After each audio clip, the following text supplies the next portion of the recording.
Asmat Gurubhyo Namaha, Asmat Parama Gurubhyo Namaha, Asmat Sarva Gurubhyo Namaha. I always start by offering respects to all of my teachers. So again, we're reading from the 6th Vilasa of Hari Bhakti Vilasa. And so up until now, the first 5 Vilasas, or just as a summary, the first Vilas was about finding a guru, second Vilas was taking initiation, third Vilas and third and fourth Vilas and up to and fifth Vilas was preparations for doing the puja. Now we're going to actually get to the point of doing the external puja, because in the fifth Vilas we learned all about how to do the preliminaries of the internal puja, the manasika puja, and also all the different nyasas and pranayama and putashuddhis, which are the preliminary purifications before we do the puja. Now we're going to actually start offering different external services to the deity. So let's continue on. I think we just dealt with invocation or avahanam, and of course we learned in fifth Vilas about the Shalagram Shila, which is a self-manifesting form of the Lord, and also Dwarka Shila, different Shila deities that are self-manifest deities and which don't need to be invoked. But we do have to either do prana, we have to do a permanent pratishta or a temporary pratishta of any other deity that we have. And that pratishta is basically praying to the Lord, who is actually everywhere, to reciprocate with us when we offer him these external services, which we call upacharas in Sanskrit. So let's have a look. We've got to a point, I think there's a mahatmyam here, or a glorification of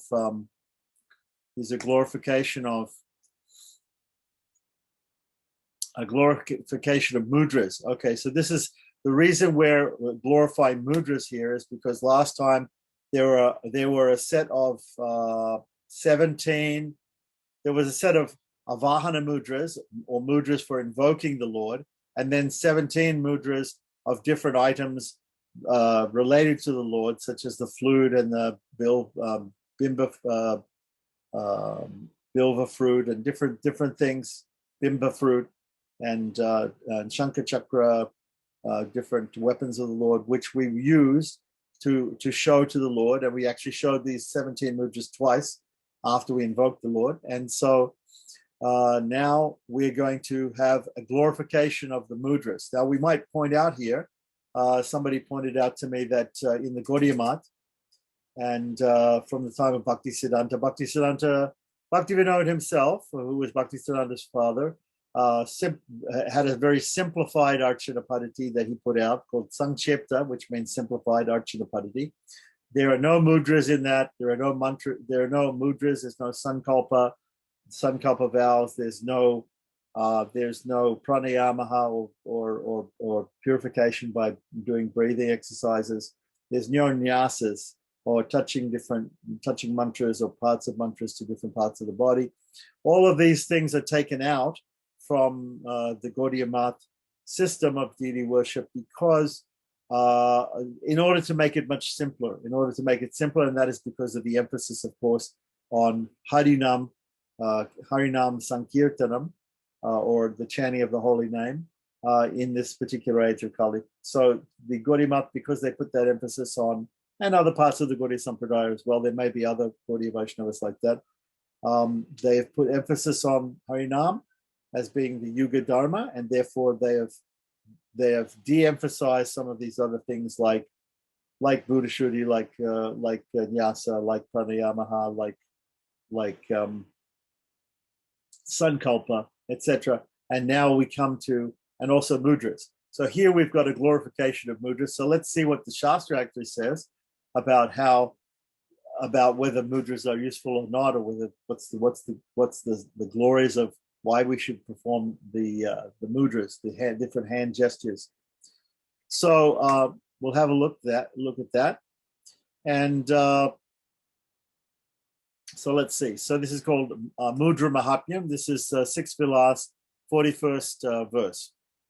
So the glories of mudras. So from the Agastya Samhita. Now the Agastya Samhita is obviously, there's a sage called Agastya who is very, very prominent, especially in South India. They say that he's still living there in the Western Ghats, which are the the mountain range that goes from Mumbai down to the tip of India, and really separates the coastal area on the Goa Karnataka side, and Kerala side from the Deccan Plateau, which is Tamil Nadu and Andhra Pradesh and most of Karnataka and on that side. So geographically, there's a mountain range there called the Western Ghats. So that's where Agastya is supposed to be living. So he has a book which is an agama, seems to be an agama.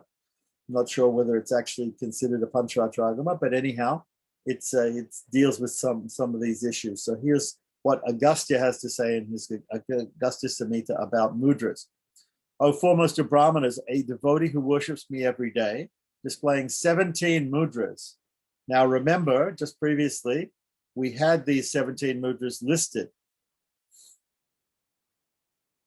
So we had, first of all, 8 mudras for invoking the Lord, right, into the external deity. Now this can be used for invoking the Lord into a pot, into an areca nut, a betel nut, or into a clay deity or a temporary deity, or even into any sort of movable deity made of metal or wood. And also into a mandala, into a yantra, like that. So these 8 mudras are first used to invoke the Lord. Then after that, because and those mudras will probably be the same if you're also worshiping any other deity, any other demigod or goddess or any personality.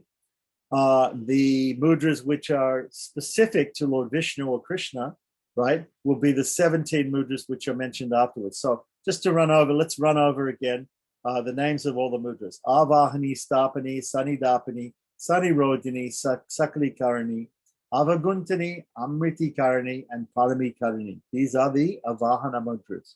Secondly, now if anybody wants to see more Avahana mudras, or how these mudras are done traditionally by Pancharatric temple priests, they can go to my YouTube channel, which is Vaishnava Dharma International YouTube channel, and they can see a nice video of somebody performing these Avahanadi mudras, the mudras beginning with the Avahana mudras. So here in Hari Bhakti Vilasa, we have those 8 mudras, which are called the Avahanadi mudras. Then we have the mudras that come after that, which are there for the specific deity, which would be shown for Lord Vishnu or Krishna, but would not be shown specifically for Goddess Lakshmi or Radha or any other personalities, right? So there might be different mudras which are shown in the worship of other devatas like Shiva or Ganesha or etc. So that would all be mentioned in other agamas. But here we have specifically the Vaishnava mudras which are shown. Shankha, Chakra, Gada, Padma, Musala, Shanga, Khadga, Pasha, Ankusha, Garuda, Srivatsa, Kaustuba, Venu, specifically the flute for Lord Krishna, Abhaya, Varada. These would be more common mudras, the Abhaya and the Varada mudras, right? And Vanamala, or the flower garland mudras. So, and then ending off with the Bilva mudra. The Bilva tree is a sacred tree. It's also known in India as the Bael tree, and it has big fruits, which the juice of which tastes very similar to apricot juice. And the fruits are sacred to Lakshmi, Mahalakshmi, and the tree itself is sacred to Mahalakshmi and also to Lord Shiva, because the leaves of the Bilva tree are used specifically in Shiva puja in all Shiva temples, just like Tulsi leaves are used for Lord Vishnu in Vishnu temples. In Shiva temples, the Bilva leaf is used. And so there are stotras like Bilva Astakam, prayers to the Bilva leaves, and Bilva leaves are used specifically in the worship of Lord Shiva. So here the Bilva mudra seems to be a mudra that shows the fruit rather than the leaf. Okay, so now let's go back to the Mahatmyam. So this is a good Mahatmyam, and Gopal is giving us this Mahatmyam first because it's not just a general Mahatmyam or general glorification of mudras, but it specifically mentions the 17 mudras. These 17 mudras, which we just talked about, right, starting with Shankha Chakra and ending with Bilva, which are displayed not only once but twice in the invocation of the Lord in Hari Bhakti Vilas. So these are shown twice. They're very important mudras apparently, and therefore he says here that a devotee who worships me every day displaying these 17 mudras certainly bewilders even the intelligence of Indra, right? There is no doubt that he will achieve his desired goal. And of course, the goal of Gaudiya Vaishnavas is to attain Krishna Prema and to go and serve the Lord in Sri Goloka Vrindavan. So, okay, so then continuing on with the next sloka here. Again, we're still in the Mudra Mahatmyam, or the section on glorifying mudras. So we're going to specifically now talk about there's supposedly a sloka here which talks about the Bilva Mudra. We'll see if it actually does talk about the Bilva Mudra or not. And this is coming from Kramadipika. Kramadipika, if you just remember, is an Nimbarka text. It's a Kashmiri agama, because the author of Kramadipika is a Keshava Kashmiri Bhatta, right, who is an acharya in the Nimbarka Sampradaya. And previously, there were nowadays when people think of Kashmiri Hinduism, they think mainly of Shaivism and Shaktism, because they have this tendency nowadays to only teach in Kashmir, if they teach Hinduism at all, because it's a lot of Hindus have left Kashmir. They teach Shaivism and Shaktism, but there was a Vaishnava cult also in Kashmir,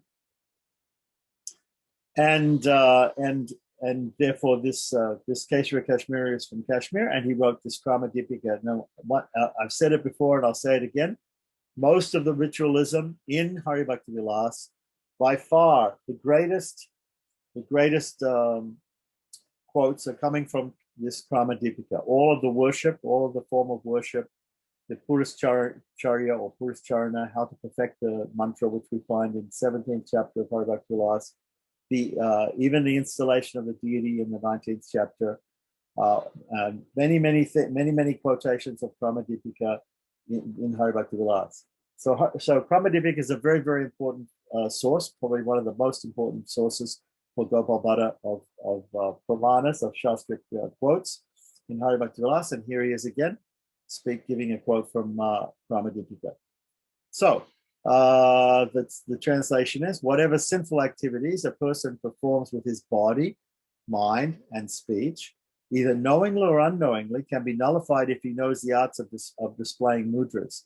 Those who are conversant with the science of mudras are highly regarded, even in the society of the demigods, and they possess the ability to keep everyone under their control. Keeping people under your control is mentioned, is a system called Vasikarna even in Narada Pancharatra and in many of the agamas and tantras, and even in the other mantra shastras, right? There is this idea of controlling people. And of course, it can be used for good or bad purposes, right? When we use these sort of things for bad purposes, we tend to call it black tantra or black magic. When we use it for good purposes, we call it white tantra or white magic. So there is no doubt that the agamas, even the Pancharatra agamas, contain this type of white tantra or white magic. Whereas we do find there are some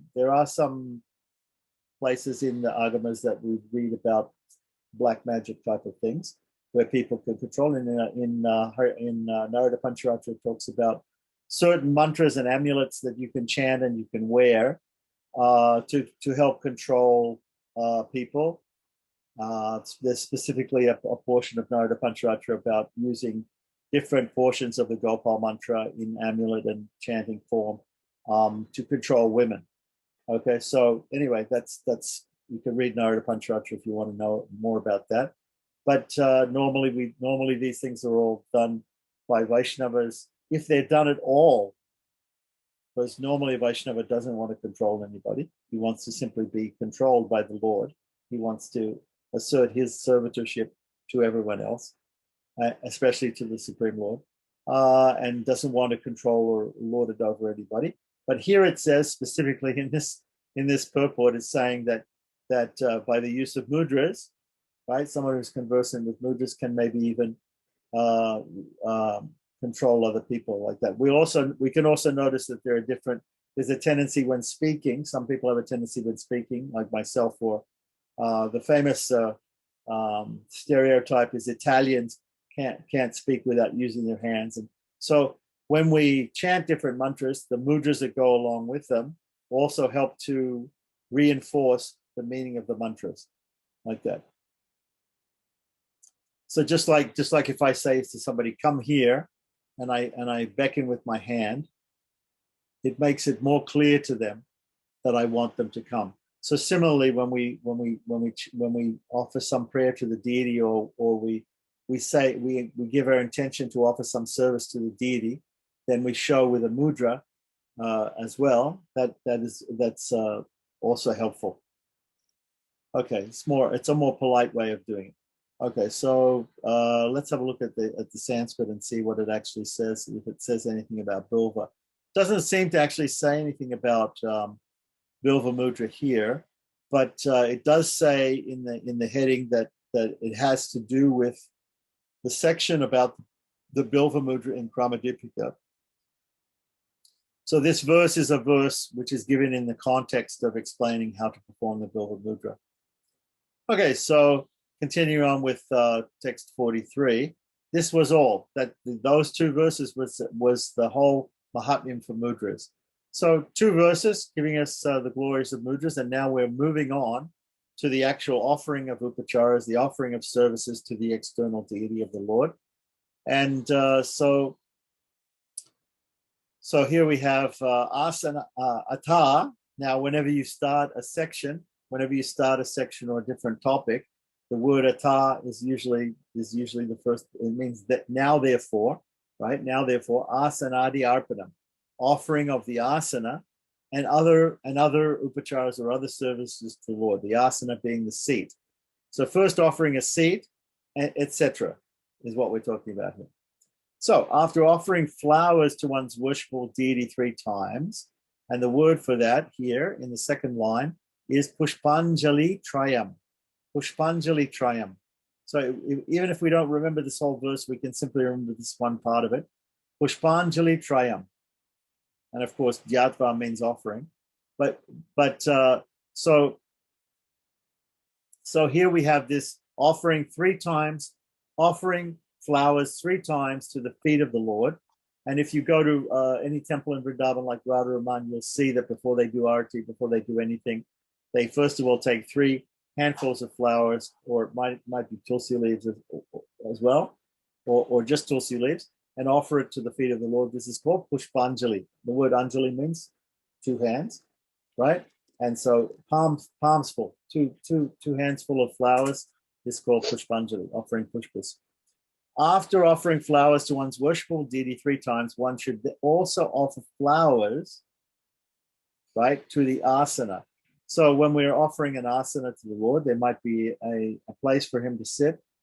And we can note that different sections of the puja, especially in the Sri Vaishnava system of worship, there are what we call 6 asanas. There are 6 different situations that the Lord sits in to be offered these different upacharas or services.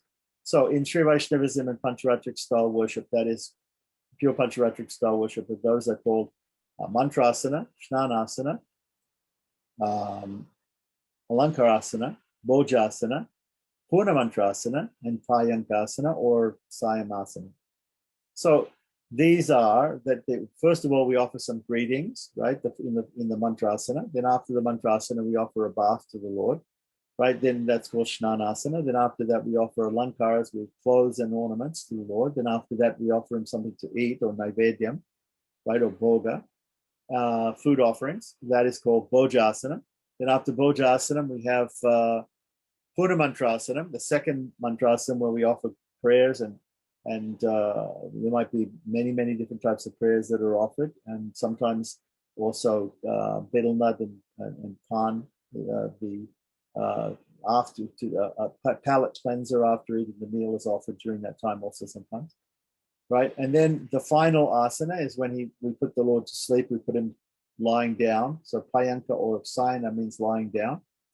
That is called sayanasana. And that usually doesn't happen until late at night, or in the temple, or it can happen in the home. It can happen right after the daily worship, at the end of the daily worship, where we put the deity to sleep, or we close the domestic shrine, the puja room, or the cupboard in which we have the deities. A lot of times in Vaishnava houses, you have the small. In Tamil, they call it a koil alwa. They have a small cupboard which is inside the kitchen itself, so that they don't have to bring the food to offer the food outside of the kitchen. So just they bring it from one side of the kitchen to the koil alwa and offer the food there, and then later on it's distributed as prasadam. Okay, so anyway, so basically, let's get back to it. The first thing we do is we offer pushpanjali 3 times to the Lord's feet, right? That would mean also to his consorts too, like Radharani or the different gopis, if they're also present in deity form. And then we offer the asana. We offer a seat for him to sit. So the first thing we do is offer the asana. And the way we offer the asana is we put some flowers or flower petals. If we don't have that, with some akshata, some rice, some whole rice onto the asana, and with the mantra we offer the seat to the Lord according to the prescribed rules and regulations. So here he's saying vidina acharet, so according to your vidhi, and this is called swagatam. Swagatam means to offer welcome, to welcome the Lord, like that. So we're welcoming the Lord. Pushpancha swagatam vidhi acharet. Okay, so the mantras to be chanted, and these mantras are examples of mantras. We might not use exactly these same mantras, but these are examples of how we should offer the seat to the Lord. And they're given in the Digdarshini Tika of Sanatana Goswami. So it says here, for instance, Sri Krishnaya Asanam Nivedayami, right? Nivedayami. Okay, so Asanam Nivedayami. Usually we don't use this verb nivedayami, except when offering naivedyam or foodstuffs. But here he's using the word nivedayami. The actual meaning of the verb, it can be to enjoy the asanam or accept the asanam, so that's fine. So Sri Krishnaya asanam nivedayami. So here we see a system of offering the upacharas. Now we can note that there are, what we want to note here is, let's have a look at the other mantras which are given as examples, and we'll see the difference in them.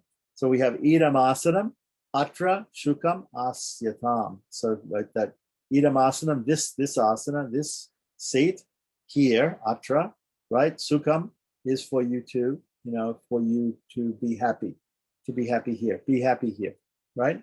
So Sri Krishna Saha Parivarena, that should be Parivarena, right? Because it's being, again, sometimes we get V's and V's mixed up in this edition, because it is coming from it's being transliterated from Bengali script, and the B's and V's are the same. But in Sanskrit, we should say Parivara.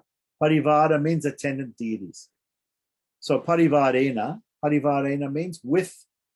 Parivarena is the word saha, means with, and it is used in Sanskrit with the instrumental case, which is instrumental singular here, Parivarena, with your retinue, with your associates. So Sri Krishna saha Parivarena swagatam karoshi, right? So I'm not sure whether this is correct, actually, karoshi. I'm not sure about this form of the verb. To me, it should be singular. Karomi, I make,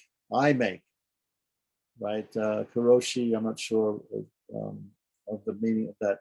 But anyway, it would be karomi, in my opinion. This may be a spelling mistake. Say karomi would mean, that I offer you welcome. Swagatam karomi, or karami, karomi, right? Swagatam karomi, I offer you, Sri Krishna, welcome. I offer you a hearty welcome, along with your associates, your consorts, your retinue, your parivara, your family, and or your associates, or your attendant deities, like that. So Krishna and Radha and all the gopis and the cowherd boys and whoever else we're worshiping. Okay, so they're just examples. Now, what I wanted to say about the way to offer worship is there's two main systems, and one system we see here with idam asanam. Idam asanam means this is an asana, this is a seat. So we can offer somebody, if I'm offering somebody a seat, I can say to somebody, my dear guest, this is a seat. And this is the seat, take your seat, or here's a seat, right? Or I can also say, I offer you this seat, right? And so there are these two ways. So in the first way, we would say, Sri Krishna,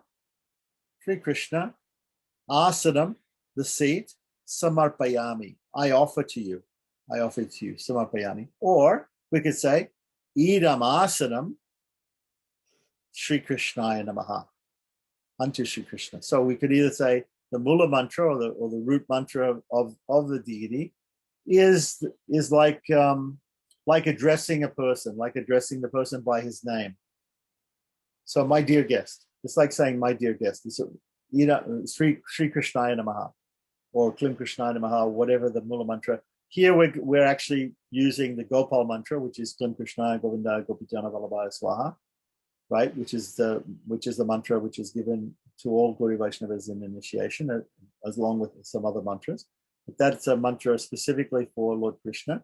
So either using the mula mantra Klim Krishnaya namaha or Klim Krishnaya Govinda Gopijana Vallabhaya namaha, or if we have a situation where we're worshipping Radha Krishna Shrim Klim Radha Krishna Abhyam namaha, these combined mula mantra, we will be offering these services to the deity.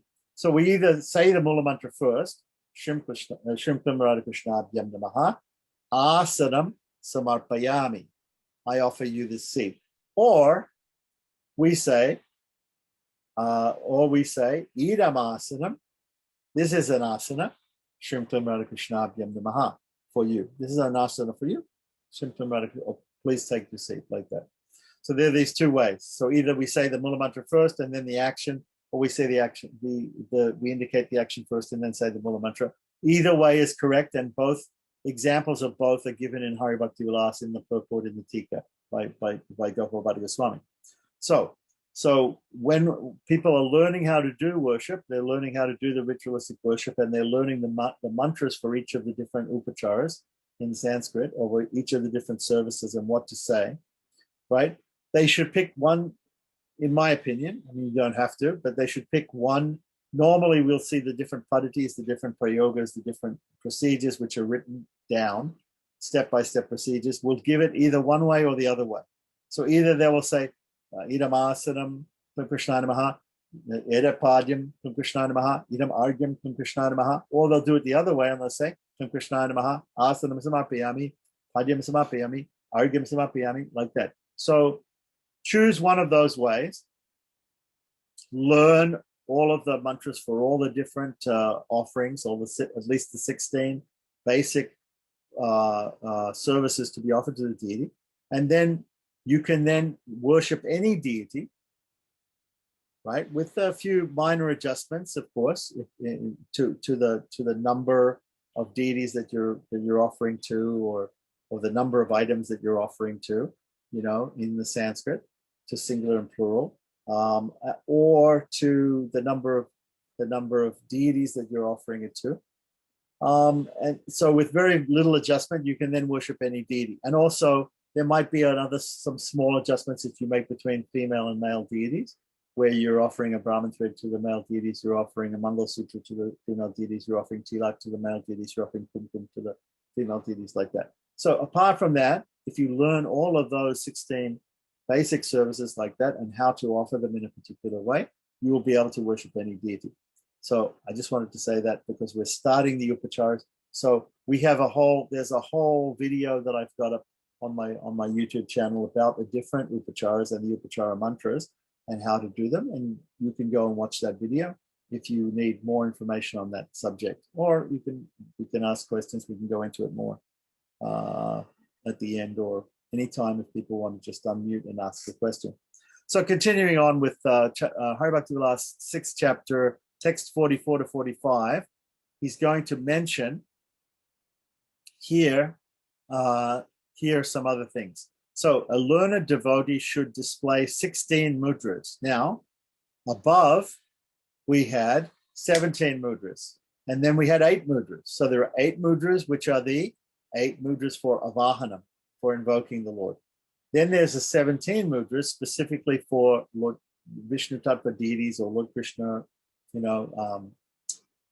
and those have to do with Lord Vishnu, Lord Krishna. So here is talking about 16 mudras. The 16 mudras which are mentioned here are what I just said, the 6 to do with the 16 different upacharas or service that we're offering to the deity. So there are 16 services. There's a mudra to go with each service. Right. So a learned devotee should display 16 mudras, such as the Padma and the Swastika, while offering various articles, such as the asana, to the Lord. One should then offer the Lord Padya, Arghya, Achamaniya, Madhuparka, and Purna Achamaniya, according to the prescribed rules and regulations. Now, a lot of times Gopal Bhatta will say here that if you have come in a particular lineage, if you're following a different sampradaya, like that, whatever it is, you should follow your guru, how your guru is teaching you exactly how to do these things. And so there are certain rules and regulations which are left unsaid because they will be taught by the guru, and or they will be understood from the particular lineage or sampradaya that you come into. Right. So here he's just mentioning some of the different upacharas. Okay. When will you offer swastikasana, and what does it look like? Are you asking when do you offer swastika mudra? Because I think he's saying here the mudra is swastika. I'm not sure whether it says, whether if we look in the Sanskrit, it seems like it's saying the swastika is a mudra, but swastikasana is also. I'm not sure if I think we covered that already in the 5th Vilasa. In a previous section, we were talking about the preliminaries in worship, and when we sit down to actually do the worship, when we're doing the Manasika Puja, we have to sit in a specific way, and I think it's mentioned there the Padmasana and the Swastikasana are preferred asanas for doing for when you're sitting and doing worship. So yeah, the Swastika Mudra, I'm not exactly sure about that. All these mudras are listed, the names of them are listed, and in the commentary by Sanatana Goswami, Sanskrit definitions of each mudra are given. And I have discussed this with Vinay Bhattacharya in Mysore, and I have a recording and a video and still photographs of him trying to do the different mudras, because he's an expert in Pancharatra, but and different Samhitas have slightly different ways of doing different mudras. And when he saw these descriptions, he was not familiar with some of them. And since most of the Gaudiya Vaishnavas in North India don't follow Hari Bhakti Vilasa, it's very, very hard to find anybody these days who actually knows exactly how these mudras are made. But what we have to do is we have to take the Sanskrit definition of the mudra, and I have to give it to my Sanskrit teacher, and we'll have to see if we can work out exactly what all these mudras are and how to perform them. So we'll do that. But yeah, so the swastika mudra, I don't know what the swastika mudra is personally, but if we looked in the Tika, we could find the exact Sanskrit definition of it. But again, I don't know what it is.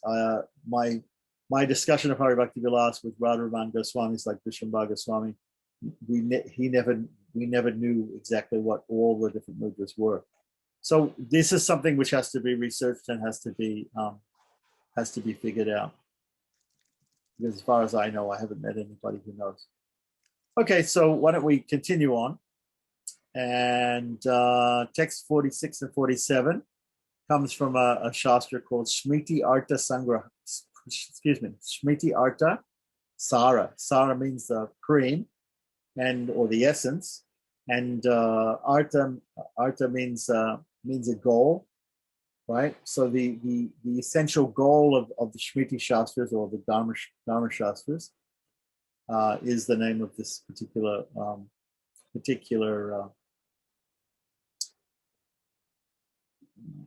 scripture. Okay, so what is being stated in this? This is a very nice pramana. This is a good proof. And if somebody asks you how do you worship the deity, this is going to be the first of our slokas. I believe we have another pramana here for what are those 16 services which should be offered, because so often we see in procedures when we read Sanskrit prayogas or procedures, right? We often see do soda supachara. It just will say soda supachara kritva, do it. Having done soda supachara, one should then go do something else.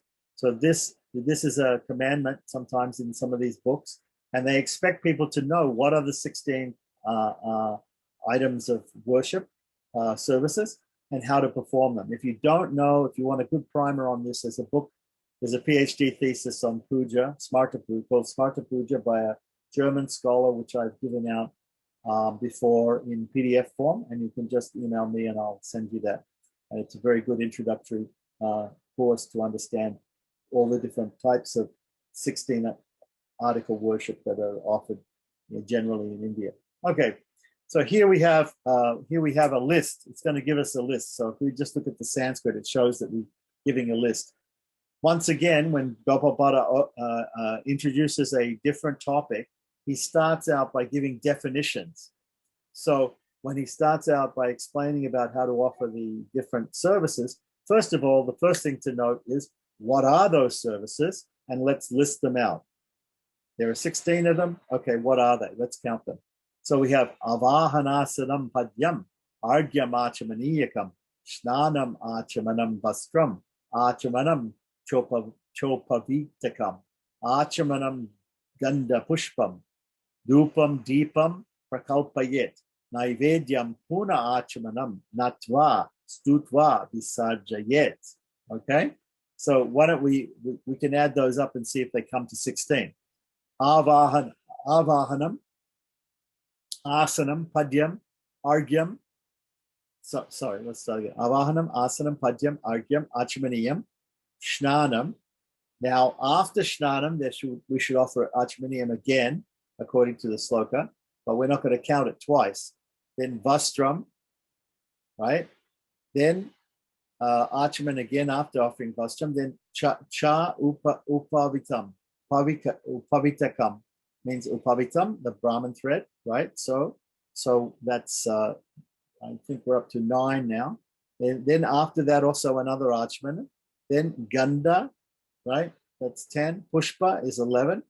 Dupa is incense is 12. Deepa is 13. Then prakalpayat is simply the verb here. Is the verb. So we should offer those things. Naivedyam is let's see, we've got 14, right? Then we have natva is 15. Stutva, natva means dancing in front of the deity. Stutva or natva, excuse me, natva doesn't mean dancing. Natva means paying obeisances, right? Paying obeisances. And stutva means offering prayers, right? That's 16. And visarjayet means valedicting, or it's the opposite of avahanam, or calling the deity. We do the valediction of the deity. We send the deity back to his own abode to continue on with his nitya lila. Okay, so let's go over that again and see if we get 16. Avahanam, asanam, that's 2. Padyam, 3. Achmanam, 4. Snanam, 5. Vastram, 6. Upavitam, 7. Gandam 8, Pushpam 9, Dupam 10, Deepam 11, Naivedyam 12, Natvam bowing down 13, Stutva 14, and Visarjay at 15. Did I forget Naivedyam? Let's do it again. So Asanam, Avahanam, Asanam, Padyam. Argyam, I missed Argyam. Argyam, Achamaniyam. Shnanam, Vastram, Upavitam, Ganda Pushpa is 10, Drupa Deepa Naivedya is 13, then Natva Stuta Visarjana, 16. There you go. Good. Excellent. Okay, so this is an excellent pramana for those of you who want to teach other people how to do deity worship, or if you just want to memorize this sloka, and it will explain to you not only the number of items that should be offered according to Hari Bhakti Vilas, and according to most people, these are the items, right? But also the order in which they're offered, and also where to offer achamana in between these things, because achamana is offered is offered quite often, and here we have even the word purna achamaniya, right, in the translation, which means to offer achamana again, or offer water for washing the mouth. So water for washing the mouth is offered quite often, and in fact, in some forms of pancharatric worship, the padya, the water for washing the feet, the arghya, the water for washing the hands, or sprinkling over the head, or offering it to a guest as a welcome water, and the achamana are offered. They're all offered in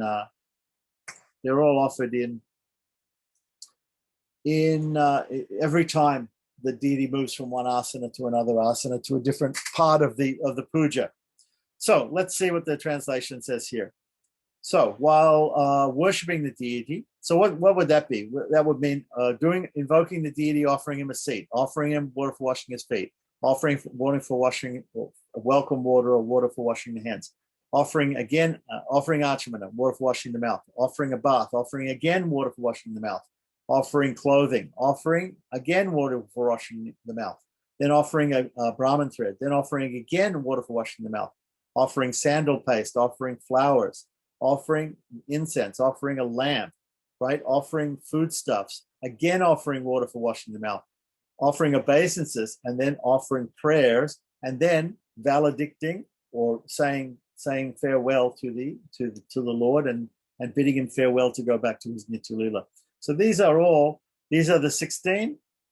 This is very, very important part. So that's why I'm dwelling on it a lot, is that we should know what the 16 different upacharas are, and we should offer them. Now, we can also note that we had that rule before with the Shalagam Shila or self-manifest deity, right? There is no avahanam. We don't do avahanam specifically for the Shalagam Shila because the Lord is already present, he's already come. Similarly, we don't do Visarjanam. We don't valedict the Lord from a Shalagram. We don't say, okay, Lord, please come into the Shalagram and accept our worship and at this time. And now our worship is finished. You can go back to Goloka Vrindavan and you can leave the Shalagram. We don't say that. Because that is with self-manifest deities. We don't do avahanam or visarjana. We don't do invocation or valediction.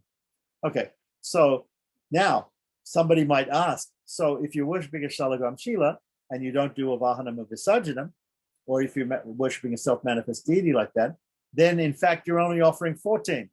You're not offering 16 because those two are not offered. Right, that's a good point.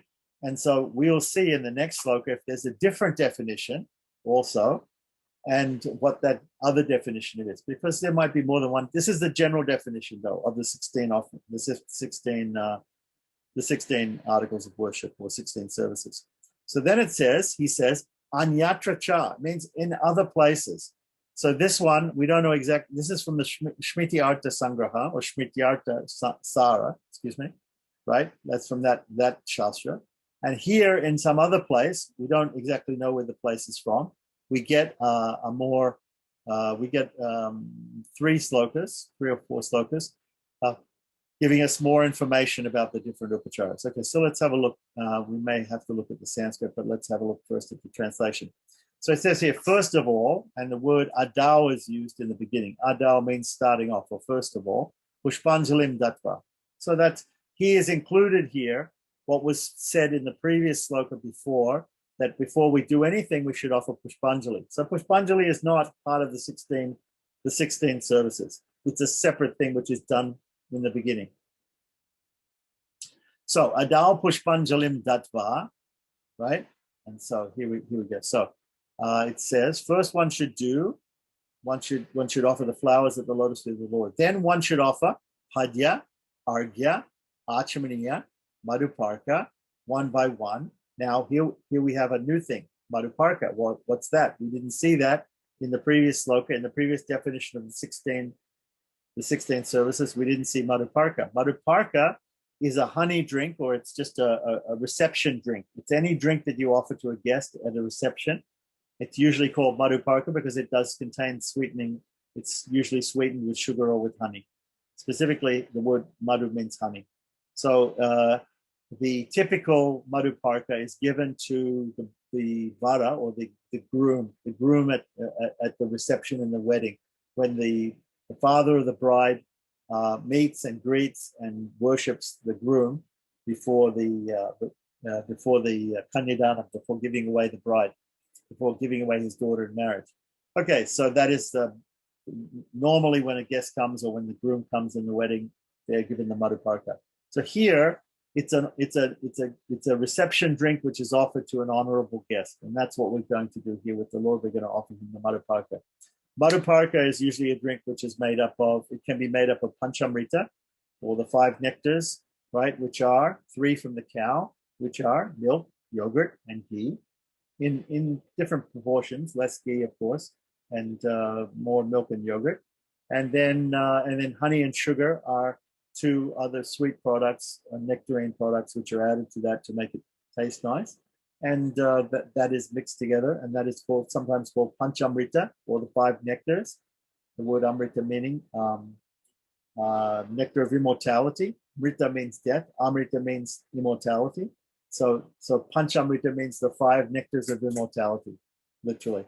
So panchamrita, Madhuparka, is sometimes made of panchamrita.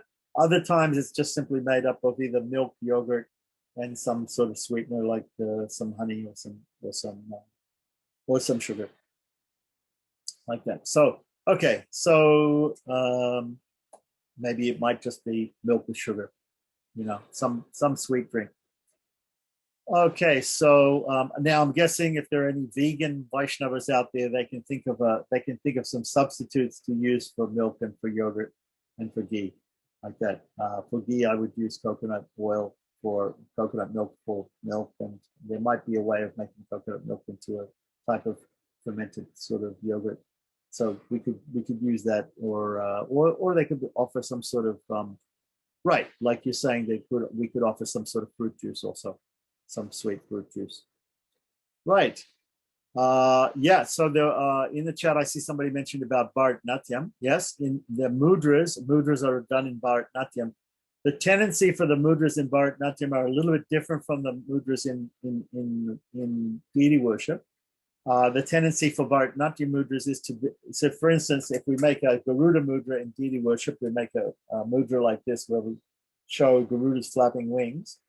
Right? It can also be made in an underhand way like this, right? So the Garuda mudra can be done like this in deity worship. Usually, if you make a bigger mudra like this, if you're doing Bharatanatyam, because in Bharatanatyam you are on a stage and there's an audience and they're further away from you, and the deity in the deity room is quite close to you, so you don't have to make as big a mudra. So some of the mudras are different because of that reason, between Bharatanatyam mudras. And if people are interested in Bharatanatyam mudras, I have books on those, and also books on deity mudras too. Okay, so there's a difference. And as you say, mango pulp, sometimes we have this mango juice which is offered. It's a nice thing. If you can't get Madhuparka, you can offer a nice fruit drink like this.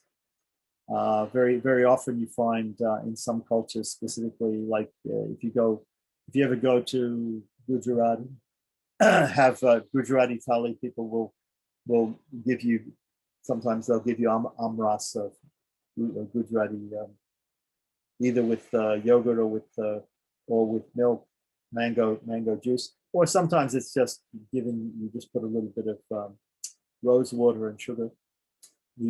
Sometimes it doesn't even need sugar. The mangoes are so sweet. Okay, so we get a little sidetracked here about Madhuparka and offering a good drink, and of course these things will come up later on when we talk about offering of the foodstuffs.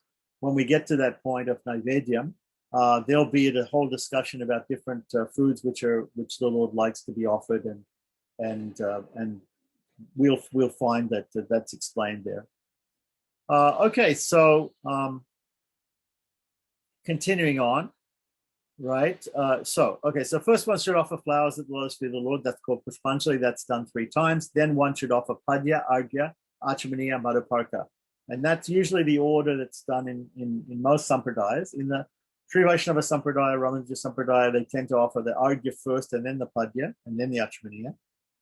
And but here, normally we see many people, they offer Padya first and then Arghya and then Achmaniya. Padya is water for washing the feet, Arghya water for washing the hands, Achmaniya washing the mouth. And there's also a difference in the number of times or number of spoonfuls of water which are offered for these first three, Padya, Arghya, Achmaniya. So usually because there's 2 feet, we offer 2 spoons of Padya. We offer 1 spoon of Arghya for washing your hands, and we offer 3 times water for washing the mouth, right? Because just like when we do Achmana and wash our mouth ritualistically, we sip 3 times. So that would be 2, 1, 3. If you offer Padya, Arghya, Achmaniya. In the Pancharatric system, the Sri Vaishnavas follow, it's 1, 2, 3. It's the Arghya 1, Padya 2, Achmaniya 3. So it's easier to remember the Pancharatric system, 1, 2, 3. But the Padya, Arghya, Achmaniya system is 2, 1, 3. 2 times, 1 time, and 3 times. Okay. So we have Padya, Arghya, Achmaniya, Madhuparka. After offering Madhuparka, after offering the drink, we have to have a palate cleanser. We have to again wash the mouth with water. So again, Achmaniya has to be offered. Sometimes instead of saying Achmaniya each time, Achmaniyam Samarpayami, we will say Puna Achmaniyam Samarpayami. Puna means again in Sanskrit. So Puna Achmaniyam Samarpayami is for the second time that you offer Achmana. You would never say Puna Achmaniya the first time you offer it in a particular ritual ceremony. So you would first of all offer Achmana, Achmaniyam Samarpayami, right, or Idam Achmaniyam, right, and if you wanted to do it the other system, and then again, if you wanted to offer Achmana again, you would either say Puna Achmaniyam Samarpayami, or you could simply say Achmaniyam Samarpayami, or you could say Idam Puna Achmaniyam, like that. So, okay, these are offered one by one by following the prescribed regulations. Next one should apply scented oil to the body of the deity and give him a complete bath. Okay, so the idea is that there are different types of bath, and we discussed bath before when we were talking about doing ablutions, which is coming in the 3rd chapter of Hari Bhakti Vilasa. And there are different types of bath. There's a cold water bath. Usually if you're performing a vow or a vrat, if you're doing anything like a fast or performing any ritualistic ceremony, you're supposed to take bath in cold water. And you're supposed to actually, the best thing is to take bath in the body of water, which is in the ground.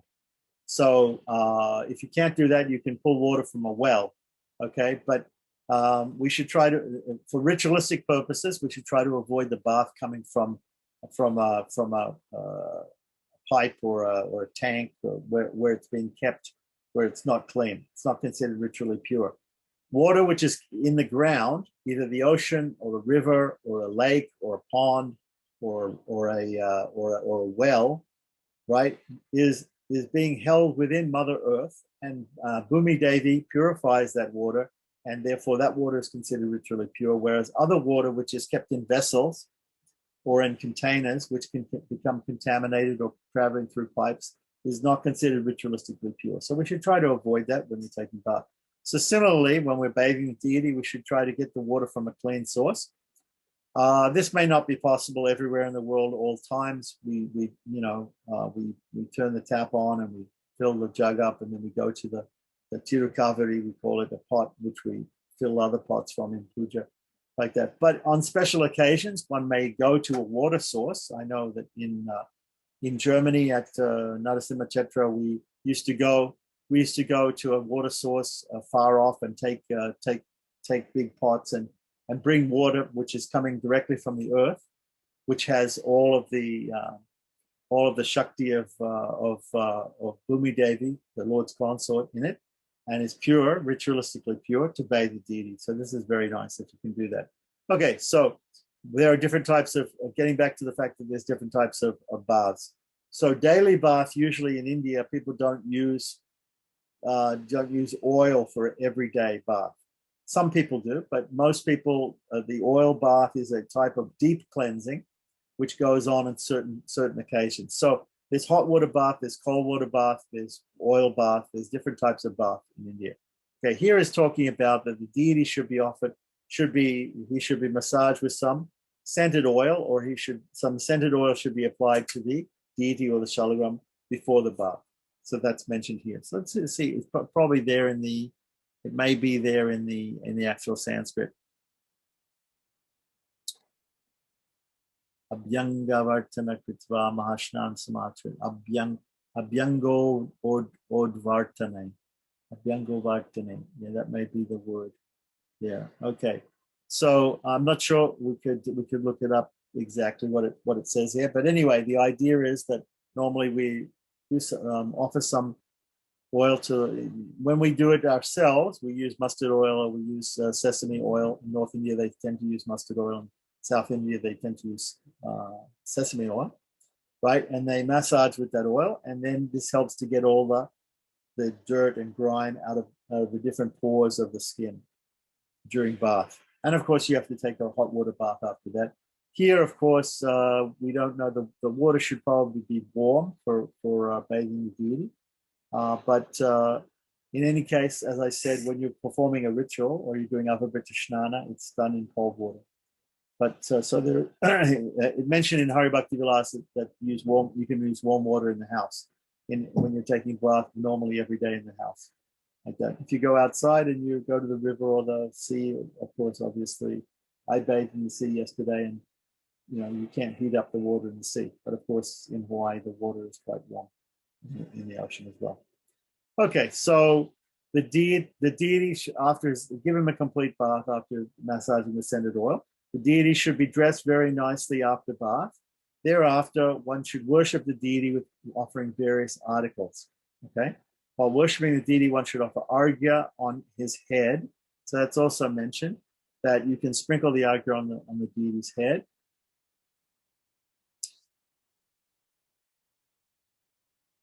It says here specifically, Shri Murtau to Shirasyagya. Means you can offer it to the head, right? Right? The arghya can be sprinkled over the head, or it can be offered to the hands also. There are some mantras which we say when we offer arghya, sometimes we say arghya samarpayami. If we're going to sprinkle it over the head, we could say sirase arghya samarpayami. But normally people say hastayoho argyam samarpayami. I offer it for the two hands.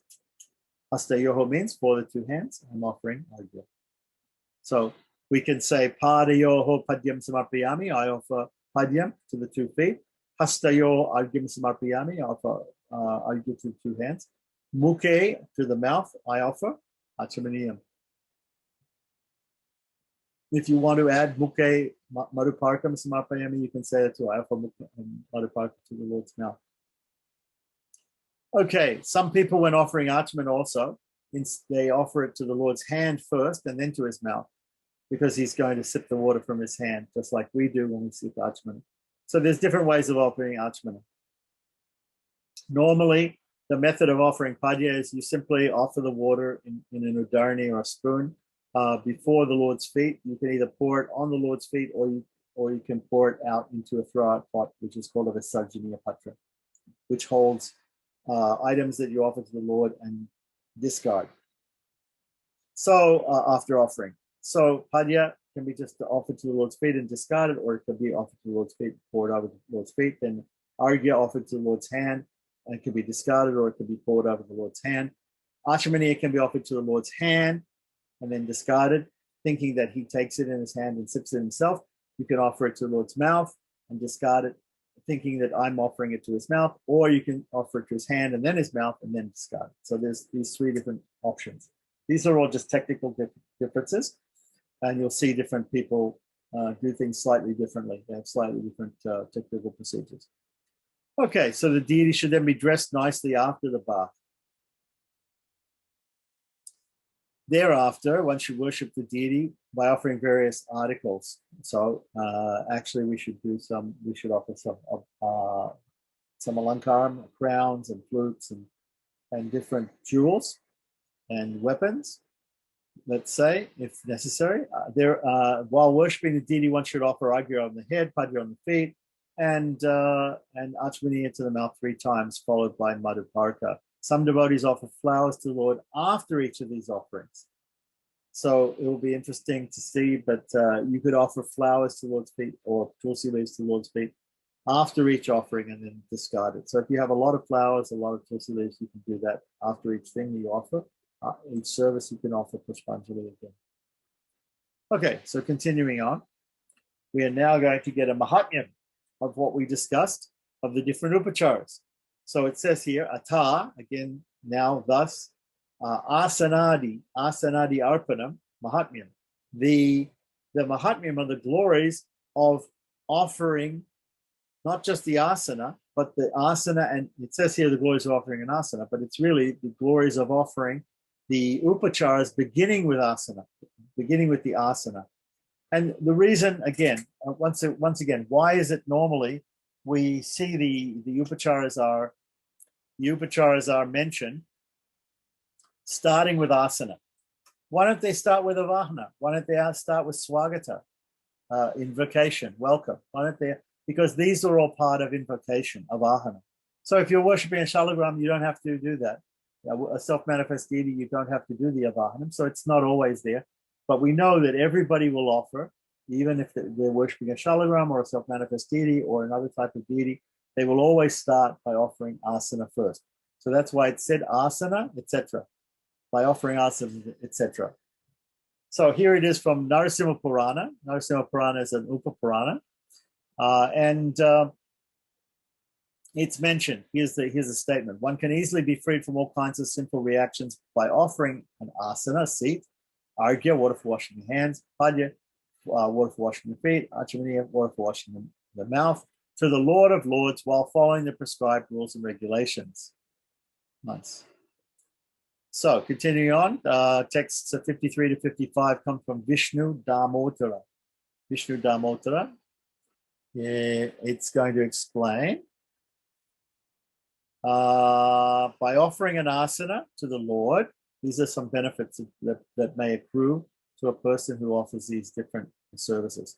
By offering an asana to the Lord, one becomes qualified to attain shelter wherever he goes. By offering padya, water for washing the feet, one attains the result of giving cows in charity. O best of brahmanas, those who offer argya and achmaniya, water for washing the hands and the mouth, become freed from all sinful reactions. A devotee who offers achmaniya to the Lord with water from a holy place of pilgrimage becomes eligible to live in the heavenly planets after becoming freed from all sins. A person who offers purna achmaniya, means achmaniya again after first offering it and then offering something else, right, to the Lord, certainly remains aloof from the contamination of sinful activities. Nice. So here we have a very short statement here, 2-line or 1 line, one line or 2 quarters of a sloka about madhuparka, about glorification of offering madhuparka. Simply by offering madhuparka to the deity, one attains the highest destination in this very life. And we can note again that madhuparka is an optional upachara. So in one list of upacharas, in one list of services, madhuparka was there, and in another list it wasn't there. In the very first list, the general list, it wasn't given. So that's also possible. So if we don't have the ingredients for madhuparka or for a reception drink, then we don't have to offer it. We can follow the other list. So here we have from the Vishnu Purana. Vishnu Purana is a Mahapurana written by Vedavyas's father, Parasara Rishi. And he says, O Brahmana, there's no doubt that a person who, after preparing madhuparka in the prescribed manner, offers it to me, he attains my supreme abode. So here's a glorification of madhuparka, specifically of madhuparka. It's nice, like that. And he says in the prescribed manner. So there is a procedure for making panchamrita. There's a procedure for making madhuparka. right? Just like also there's a procedure for making panchagavya, which is a mixture of the 5 products of the cow. So there are these ritual procedures for making madhuparka and panchamrita and panchagavya. We won't get into that here.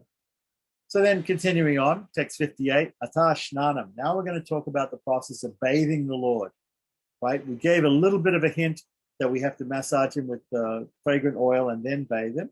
But now we're going to go into more detail about that. So here's the verse here. It doesn't say exactly where this verse is from. So in this connection, one should first take permission from the Lord by chanting, Bhagavan Shnana Bhumim Alankuru. I offer you, I'm showing you and I'm offering you a place, a bhumim, either a shnana patra, a bathing receptacle, or a special shnangar, a special mandap where you're going to take your bath, right? I'm offering that to you, oh Lord, oh Bhagavan, oh Supreme Lord, right? I'm offering you this shnana mandap or the shnana bhumi, right? And then offer him shoes while chanting Paruke Nivedayami Namaha. So Nivedayami means I offer to you. Paruke means 2 shoes. You have to be aware of the difference between singular, dual, and plural in Sanskrit. If I say to the Lord, I offer you paduka, if I think, I know what the word for shoes is, so I'm going to offer paduka. Idam padukam. Right? Well, he's going to say, well, why are you only offering me one? Why don't you say, ime paduke? These are 2 shoes. Or here it's just said paduke. Paduke daveda nivedayami. I'm offering you 2 shoes because you have 2 feet, and therefore I'm offering you 2 shoes. Like that. So that's being stated here. So we should know the difference between singular, dual, and plural. Again, when we're offering the upacharas, we need to be able to correctly say what we mean when we're indicating the service that we're offering to the Lord, just like we need to correctly know how to perform the mudra that goes along with those things, those actions. Thereafter, one should carry the deity. So why are we offering him shoes?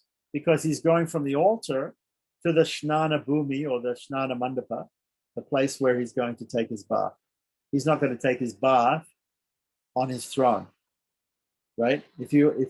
We have to think of the worship of the Lord as like the worship of a house guest in the house, and in the temple we have to think of him like a king. So in the temple, if we have a king, imagine we have a palace and the king is sitting on his throne, and we say, Your Majesty, your bath is ready. Well, we're not going to bathe him sitting on the throne. We're going to offer him some shoes so he can walk from his throne to the bathing receptacle or to the bathing mandapa or to the place where he takes his bath, and then he takes his bath there. And similarly, he has to be offered shoes to come back to the throne room, to take his seat on the throne, or to take his seat, in some other seat where he's going to take food, or to go to the dressing room, to go to his private dressing room where he's going to be dressed. So we should be meditating like this when we're offering these services to the deity, either in the house or in the temple. So thereafter, in the temple, the worship is called Raja Upachara. Raja means king, kingly worship, kingly service. Upachara means service. So Raja Upachara means kingly service. So the Lord is treated like a Maharaja. The goddesses are treated like Maharanis, like queens. So thereafter, one should carry the deity from the bathing place, to the place of bathing, accompanied by singing, dancing, and waving of chamara. Chamara is that yak. You can also wave fans and things like that. But the chamara is specifically a yak's hair, the tail of a yak, which has been turned into a it's been bleached usually, although you do get black ones, but mostly they're white, into a whisk. The chamara whisk is used by royalty, usually by respectable people. Somebody will stand there and will fan them with the chamara. The idea of the chamara is that if any insects land on the person, that you flick them off. Just like when you see animals out in the field and you see different insects and birds, landing on the animal, right? If a horsefly lands on a cow, you'll see the cow uses its tail and flicks its tail like a chamra, and the horsefly goes away. The stinging insect flies away like that, or the bird goes away like that. So that's the same thing as the chamra. The chamra is meant for that. And in fact, I remember when Srila Prabhupada came to Melbourne, Australia, and he was sitting on his Vyasasana, and we had on either side, we had devotees who were using the chamra, and they were a little bit standoffish. They were standing back quite a bit when they were using the chamra. And Prabhupada said, no, you have to stand closer, because even the chamra might even touch me. It might even touch me, because how are you going to get the flies off? By standing back and just sort of waving it so far away. It has to be close, actually, to the chamra. Whereas the fan, if you're hot and you're fanning somebody, if somebody's hot and you're fanning them, the air from the fan can go quite a ways from the fan. But the chamra's action is to get rid of the insects, and therefore it has to be close. Okay, so that's just a little bit about chamras there. So, and holding an umbrella over his head. So wherever the deity goes somewhere, we should try to carry an umbrella over his head. The deity has a canopy over his throne in the temple. And in fact, he has a whole structure, vimanam, a whole shikar, a whole built up structure over the top of of him. And normally we should not walk over or go over the top of that structure like that. So any temples where they have more than one story, and they have the deities on the ground floor, which usually the deities should be on the ground floor, because there should be, for permanently installed deities, there should be what we call bhumi sparsha. There should be a connection to the earth, who is the consort of the Lord, right? There should be a connection to the earth. And above them, in any room above the deity, if there's some temple like that where they have a room above it, there should be a demarcation of the place which is over the deity. And that should not be, nobody should sleep there, nobody should walk there, nobody should cross over there. When we repair temple structures, right, the Shakti of the deity has to be, we do Shakti Akarshana and Shakti Avakarshana. We take the Shakti of the deity, we remove the Shakti of the deity and keep it in a pot in the Yagashala while we're performing rituals, while we're performing renovations of a temple, temple spire or vimanam or chika. So that's done in the process of Kumbhabhishekam, or what we call Samprokshanam in South India. So, and also in North India, it's an event that if we have workmen or something built, fixing the roof on top of the deity, we have to do that. Okay, so that'll all be explained later on in the 19th chapter of Hari Bhakti Vilasa, which also deals with not only deity installation but renovation of temples and deity. So in the 19th and also the 20th chapter. So thereafter, one should carry the deity to the place of bathing, accompanied by singing, dancing, waving of chamra, and holding umbrella over its head. The place for shnanam, or for the bath, should be in the southeast corner of the altar. So the southeast corner is called the Agni Kona. This should say Agni Kona here, right? Did it say in the Sanskrit?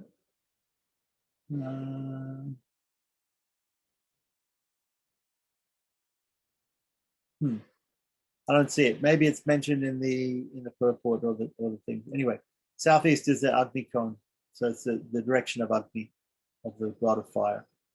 Okay, so now continue on with text 59, right? A learned devotee should then offer the Lord asana, padya, and achmaniya, as was done previously, and then display the Amriti Karni mudra. The Amriti Karni mudra was described before in the Avahana mudras. It's one of the Avahana mudras. The Amriti Karni, the Sakali Karni, and the Parami Karni are three mudras, which the word Karni means to create. So Amriti Karni means to create immortality or to create deathlessness, or nectar, create nectar, Amrita, Amriti Karni. Parami Karni means to create the supreme. Sakali Karni means to create a good situation. Like that. Okay, so these are three mudras like that. So this particular Amriti Karni mudra should be displayed after offering asana, padya, and achmaniya. So as I said before, even here in Hari Bhakti Vilas, they're reaffirming the ancient pancharatric system of offering the upacharas in different places, in different asanas. So it's broken up into mantrasana, snanasana, alankarasana, bojasana, punamantrasana, and payankasana or sayanasana. So here we've already offered to the deity, we've already offered asana, padya, and achmana to the deity before, when we first invoke him. Now we're moving him. So when we're moving him, after we move him, we give him shoes to move, to go to the place of the bath. We then have to offer asana again. And we have to offer padya again. We have to offer achmani again, probably argya again also. So these things are offered at the beginning of each different stage of the worship. So that's shown here. Text 60. Thereafter, one should carefully place the Lord in his form as Shalagram Shila or as a deity, right? In the bathing vessel or the bathing receptacle. So there's a plate that we keep where we can catch the water, or the water can flow off to the side into a container, which is called the Sajjaniya Patra, and be kept because it's holy water after washing the Lord, and then we should take him and we should place him in that place. So now we're going to talk about that thing, the Shnana Patra. The Shnana Patra, or sometimes it's called a Soma Sutra if the water flows off to the side and to another vessel. Okay, in South India, call it, but in Sanskrit, Shnana Patra, the bathing receptacle. So now we're going to talk about the bathing receptacle. So text 61 and 62, let's explain something about the bathing receptacle. According to Skanda Purana, it says, a person who bathes Lord Madhusudana by placing him in a copper vessel, so it should be a copper tray, right, attains the merit of bathing the Lord for 100 years in just a single day. One who worships Lord Madhava with devotion by placing him on a pipala leaf every day attains the merit of giving 10,000 lotus flowers in charity. Okay, so they're talking about here a pipala leaf is called here an ashvata dala. Ashvata dala. So ashvata is a peepal tree. The peepal tree is a banyan tree, Indian banyan tree. The Indian banyan tree, by the way, is just like we have the bilva tree, which represents Lakshmi, right? The peepal tree or the ashvata tree, the Indian banyan tree, is considered to be Lord Vishnu. So sometimes you'll find even in the courtyards of certain temples, they'll have a bilva tree and they'll have a ashvata tree. And when they open the temple, I did one temple installation like this in India with some Pancharatric priests, M.R. Sampath Mahabharacharya. And they not only installed all these deities in the temple, but they also planted these two trees. And after planting these two trees, which represent Vishnu and Lakshmi, they married the two trees together. Just as we do when we install deities. If we install a deity and the deity's consort, then after installing the Lord and his consort, then we perform the Kalyanotsavam, or the festival of marrying the deities after we install them. So that is something which is done normally in Pancharatric temples. Okay, so although in Hari Bhakti Vilas we don't find any mention of Kalyanotsavam or the marrying of the deities, it may be because Radha and Krishna are not considered married. But in any case, there is also, I do have a padati for Radha Krishna's marriage, and since we're on that subject, Jiva Goswami has written a book called Gopal Champu, and in that book he describes the marriage of Radha and Krishna also. So I don't want to get into a big discussion of whether Radha Krishna are married or not married or whatever. I have a book called Radha Krishna Vivaha Padati, which explains all the mantras and how to do the wedding of Radha and Krishna. I also know that in Gopal Champu, Jiva Goswami says that they're married, and he says Brahma did the marriage out in the forest, and whatever. He gives a whole story about that. I also know that it's very important for Gaudiya Vaishnavas to meditate upon Radha and Krishna having this unmarried Harakiya Bhava relationship or rasa. And so therefore, we don't want to get into the theological discussions here of how is it possible that they can be married and not married, and blah, blah, blah, etc. or what's the idea? Are they married? Are they not married? Is it Swati or is it Parki? We don't want to get into that right now. So we're talking simply about worshiping the Lord and bathing Him in a particular thing. And we can, if we have a banyan tree, we can take the banyan tree, we take a leaf, and we can put it in the Snana Patra, and the Lord can sit on top of that. That's considered very auspicious according to Skanda Purana. So, okay, continuing on from text 63 and 64. If a devotee bathes Lord Hari after placing him on a banana leaf, so above we had placing him on a banyan leaf, now we're placing him on a banana leaf. We could also note that Lord Krishna often appears on a banyan leaf at the time of devastation of the whole universe. Lord Krishna as a baby Krishna appears on a banyan leaf, sucking his toe, right? And this is an Ugra deity. It's considered an angry deity that helps in the destruction of the whole universe. So it's just an interesting aside. There are different types of deities, and they're given different names and different. They're divided up into different groups, and one group of deities is like Narasimha, Ugra deities, angry deities like Mahakali or Ugra Narasimha. These deities are considered angry. The Ugra deity also includes this baby Krishna on the banyan leaf. So Krishna sits on a banyan leaf sometimes. That's the way it is. Now we have here banana leaf. Banana leaf is, of course, a bigger leaf than a banyan leaf. And very often in India, they use banana leaves, especially in South India, for eating, for taking meals on. So if we're bathing the Lord on a banana leaf, the Lord, along with Lakshmi, will remain pleased for 10,000 years. Great. So those who are even once seen with the spirit of devotion, Lord Hari sitting on a lotus leaf. So you can even get a lotus leaf, lotus flowers, take a leaf and have the deity sit on a lotus leaf, right?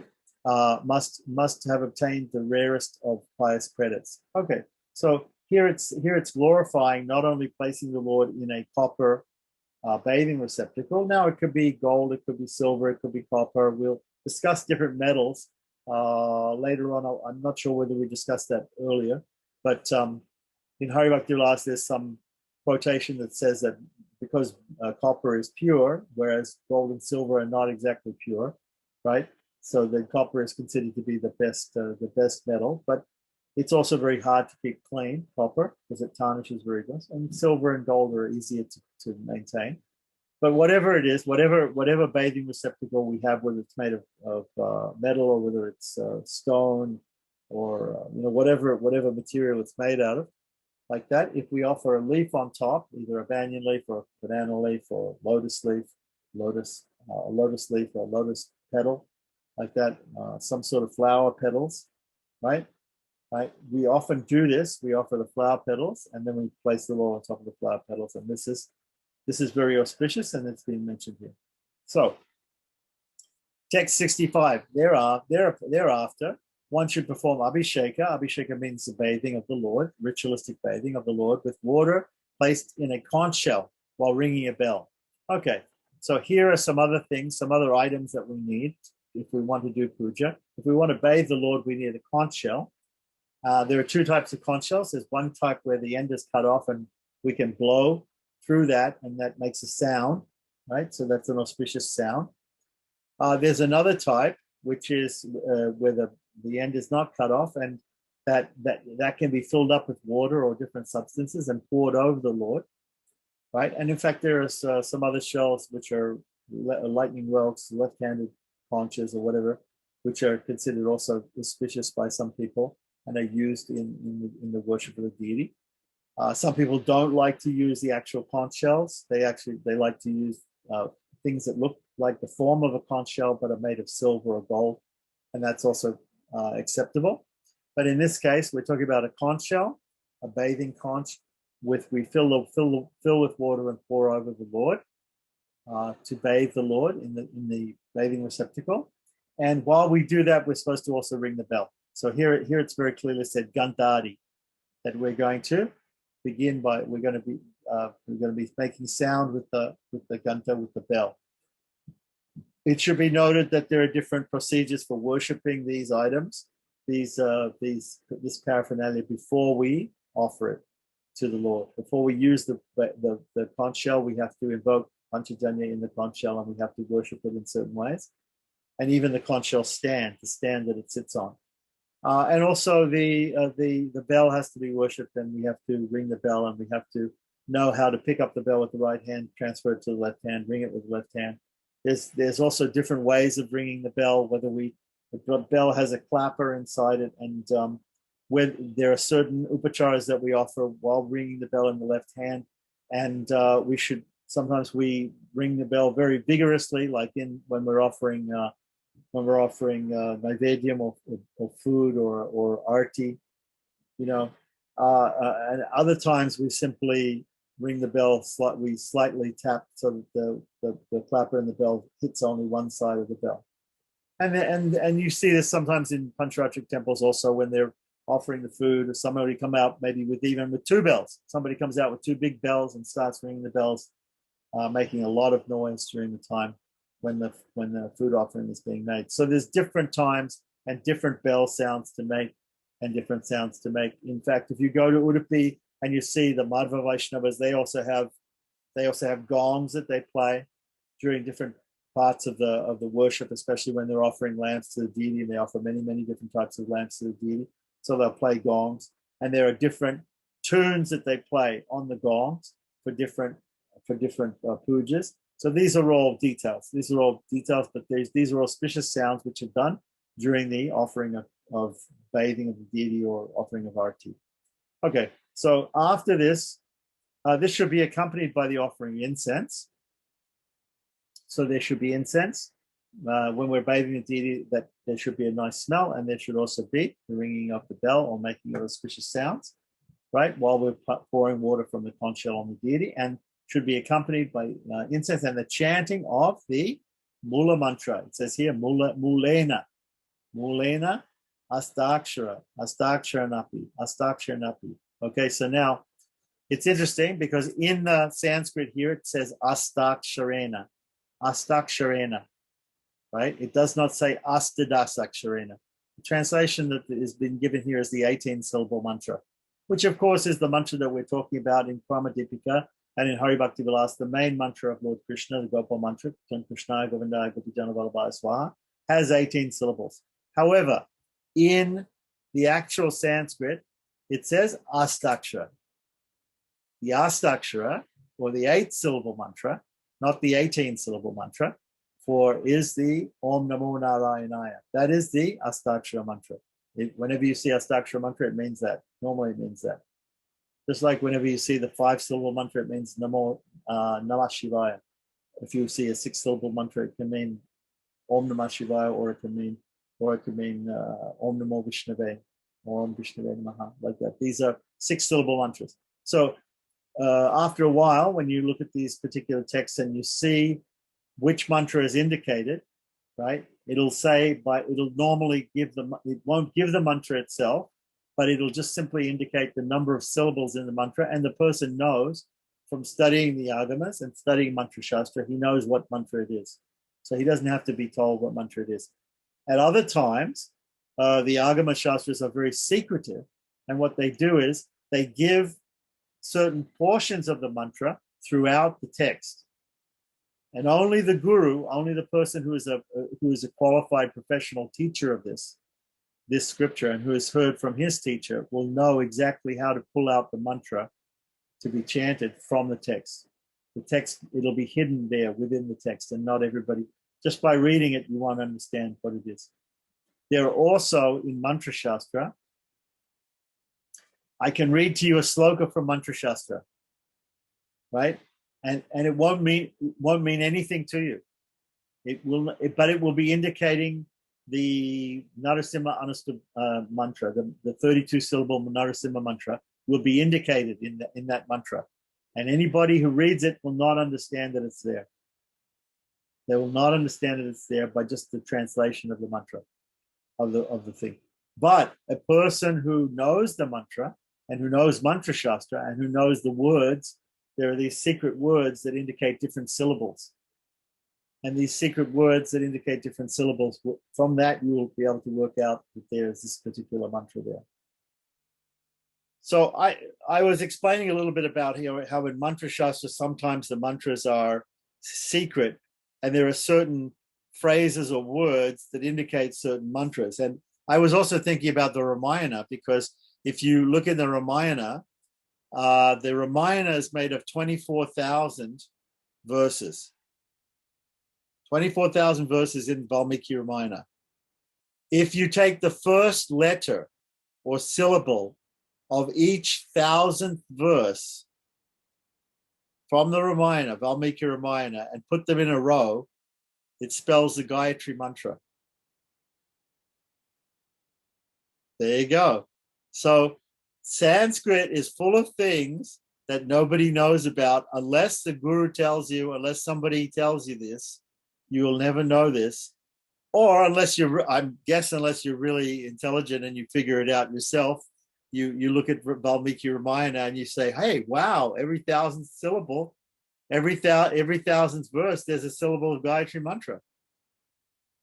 And that's why that's a correlation, because sometimes we hear the Gaudiya Vaishnavas, they say, oh, because of the word Dhimahi, Janmadhyasya Yataha, in the beginning of the Srimad Bhagavatam, and right, because what's the first verse of Srimad Bhagavatam? Janmadhyasya Tanvayadi Itaritas Chabichana Swarat Tene Brahmahrida Yadi Kavi Muyanti Yatsurayaha Tejavari Mirdam Yata Vinimayo Yatrachisa Gomesha Damnasvena Sarat Nirastakua Kam Satyam Param Dhimahi.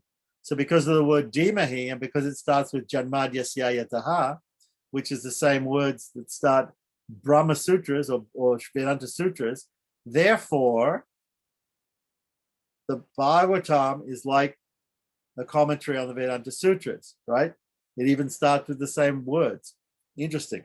So similarly, people think about the Ramayana having 24,000 verses, and the Gayatri Mantra has 24 syllables in it.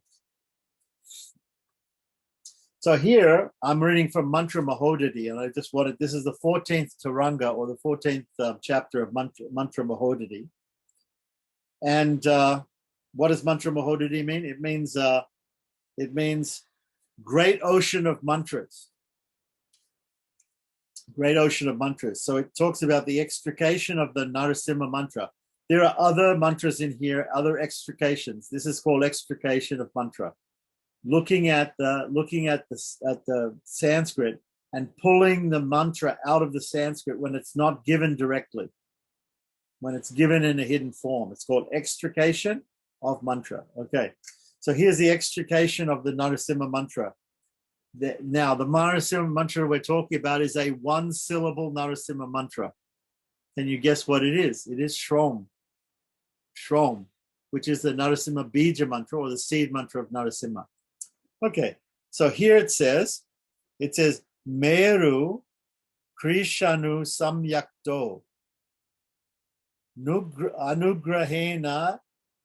Anugrahen Dush Man Vitaha Ekaksharo Nara Harer Mantra Kalpadramo Rinam. Okay, so that is translated as Meru. Meru means what? Meru means a mountain. Krishanu, joining with these two with Anugraha. Anugraha means what? Compassion. Krishanu, I could have to look up in the dictionary. Krishanu means compassion. And Indu means the moon, right? So the mountain, let's see what Krishanu means. Let's see what Krishanu means. Krishanu is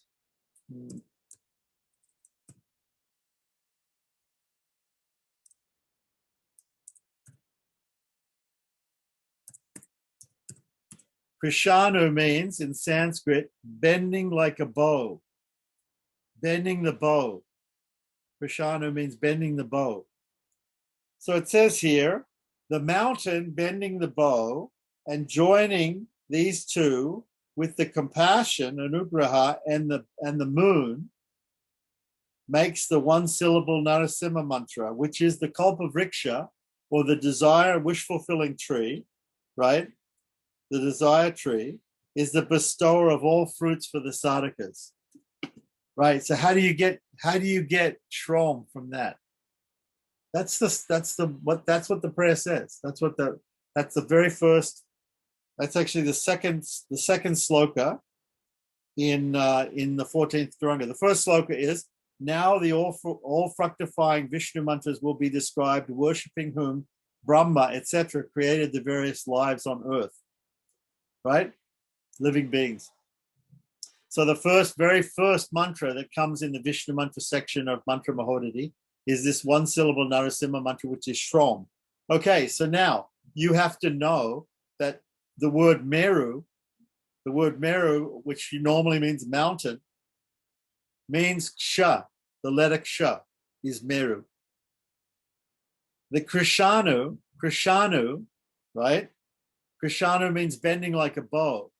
In Devanagari script, listen, in Devanagari script, not in any other script, in Devanagari script, the letter R, right, when it is written sometimes, looks like a bow.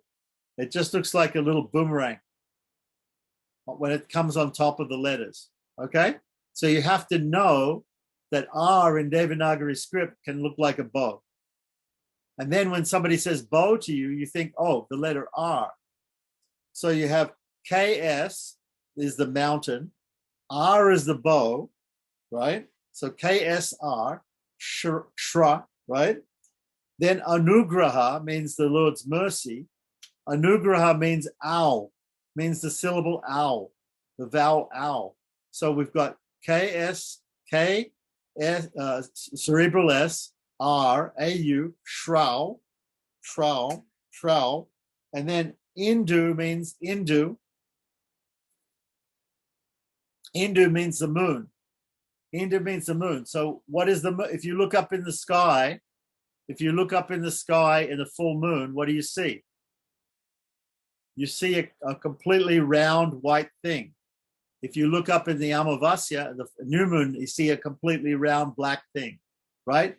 A round white or a round black thing is a dot.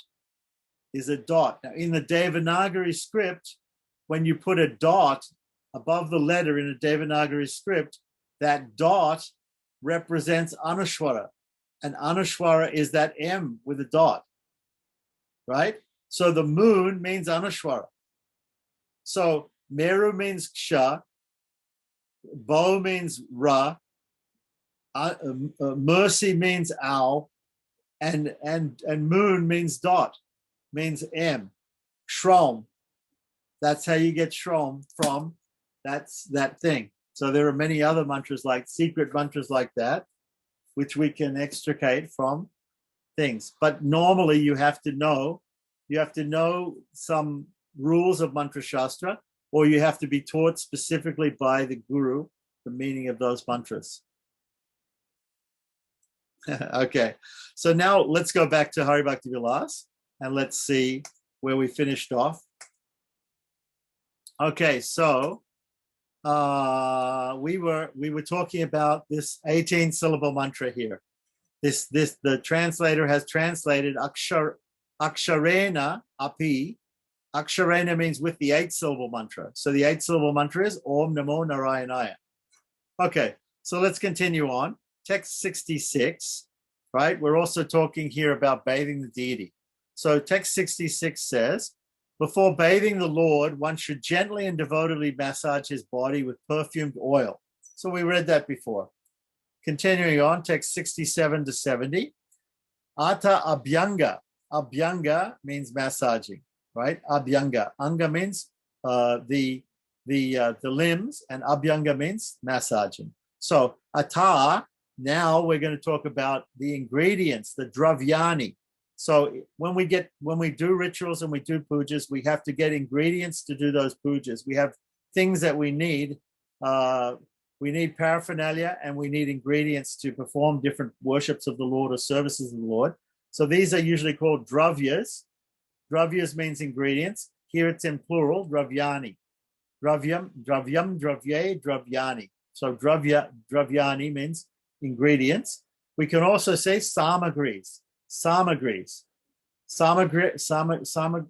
means also ingredients for a puja. So the ingredients to be used and the glories of massaging the Lord's body. So in Skanda Purana, it's mentioned here, according to Brahma, one who bathes Lord Hari, especially on Ekadasi, which is the 11th day of the bright and the dark fortnight, right? Or on other festival days with water mixed with fragrant flowers, such as jasmine or jati, right? We have jati flowers, which are jasmine flowers, right? There are other flowers called parijatas, but they're a different type of flower, night queen. So attains the merit of donating the entire earth. One who is, we can also use roses. We can use any fragrant flower, like that. If we don't have roses, we can use essence of rose, which is rose water. Sometimes we get this bamboo or kera water, which is fragrant. You can get it from Lebanon, from different Indian stores or Middle Eastern stores. You can get this fragrant water that you can add to the Lord's water that is going to bathe him. When a person massages the body of Lord Vishnu with scented mixed oil, with oil mixed with kumkum and medicinal herbs, so there are things called sarva oshadi. So we won't go into it here, but there's a list of aromatic and medicinal herbs which can be soaked in water, which can be used to bathe the deity. So we won't go into it here. Lord Madhava, along with his consort, becomes ecstatic and awards him his personal association for 100 manvantaras.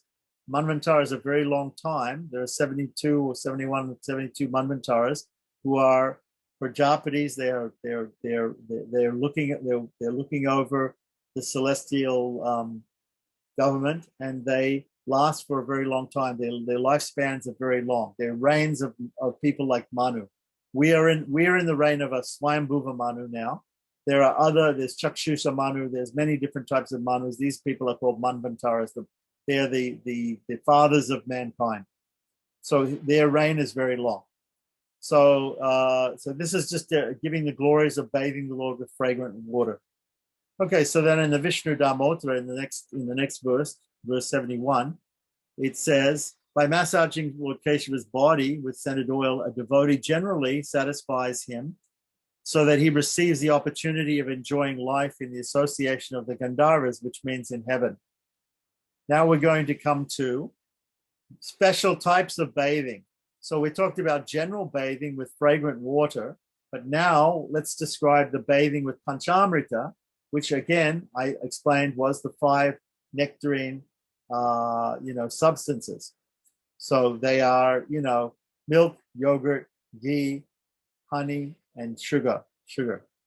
So here it's described from, we don't know exactly where the quote is coming from, but it says, thereafter, the devotee should bathe the Lord in 5 substances. So after washing him, after giving him a massage with fragrant oil and getting all the dirt or grime off the Lord's body, and then bathing him with water, with fragrant water, then after that, the devotee should bathe him with these 5 substances: milk, yogurt, honey, ghee, honey, and sugar. And normally it's done in this order. And in between each one of these substances, we can again pour fragrant water, right, to wash off that substance. So you should pour these onto the Lord's body separately, one by one. Right. So sometimes we've seen people also mix them together and they bathe the deity with Panchamrita or Panchagavya, the 5 products of the cow. So this can also be together or one by one, but normally it's done one by one.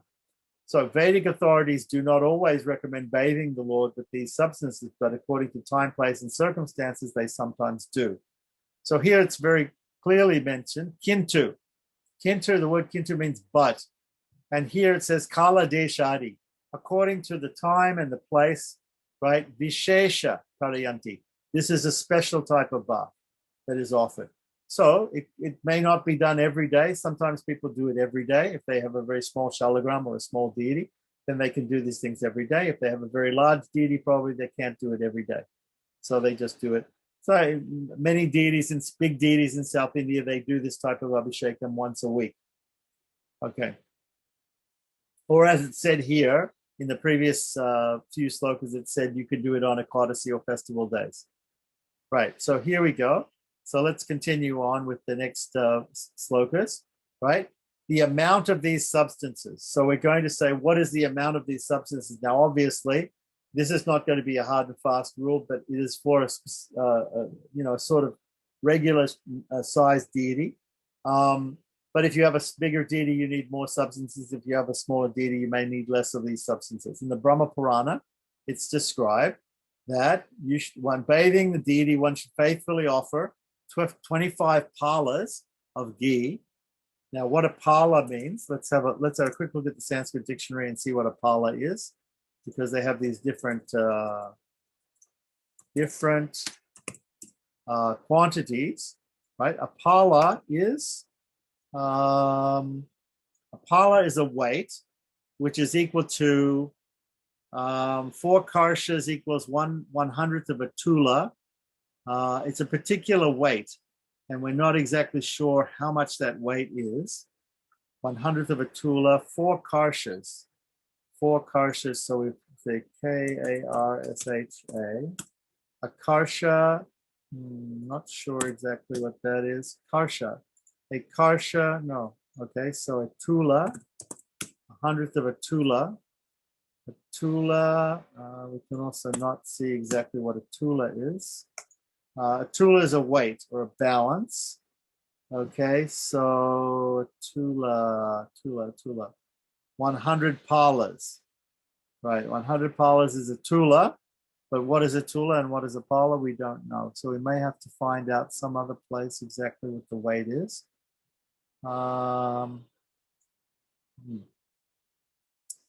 So pala. Pala. Maybe no. We can. It doesn't seem to say a fluid measure. A measurement. It can be a measurement of time also. Yeah, it could be a measurement of time because they used to use water clocks. So okay, so yeah. You see that he well, yeah. Can you hear me? Okay. Yeah. Okay. Do you see though that he put something? It says 1 pala is equal to about 2 1/3 ounces, or 75 grams.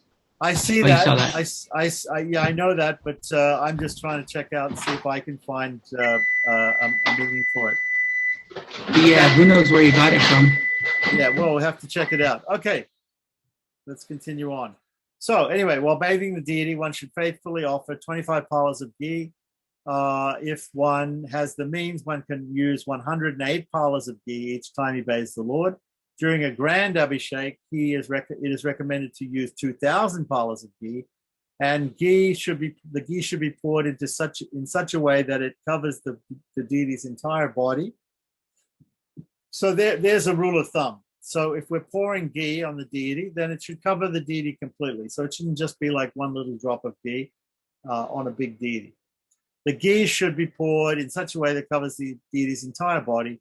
1 pala is equal to about 2 1/3 ounces, or about 75 grams. Okay, so we don't really know exactly what it is. We'll have to look it up. So and that's probably a rule for each of the different ingredients, right? It's not just for the ghee, but specifically right there it says the ghee. Well, it should cover the entire body. Yeah, but it's gonna say that in the next one. So text 77, according to the opinion of learned authorities, the amount of other substance used for bathing, such as milk, should be the same as that of ghee. One should ascertain the weight of a pala from the statement of sage Yajnavalkya. So we have to find out from what Yajnavalkya says, right? So here he's giving the evidence, the proof is coming from some other scripture. Apparently, sage Yajnavalkya is saying 5 gunjas. So there are these small grain-like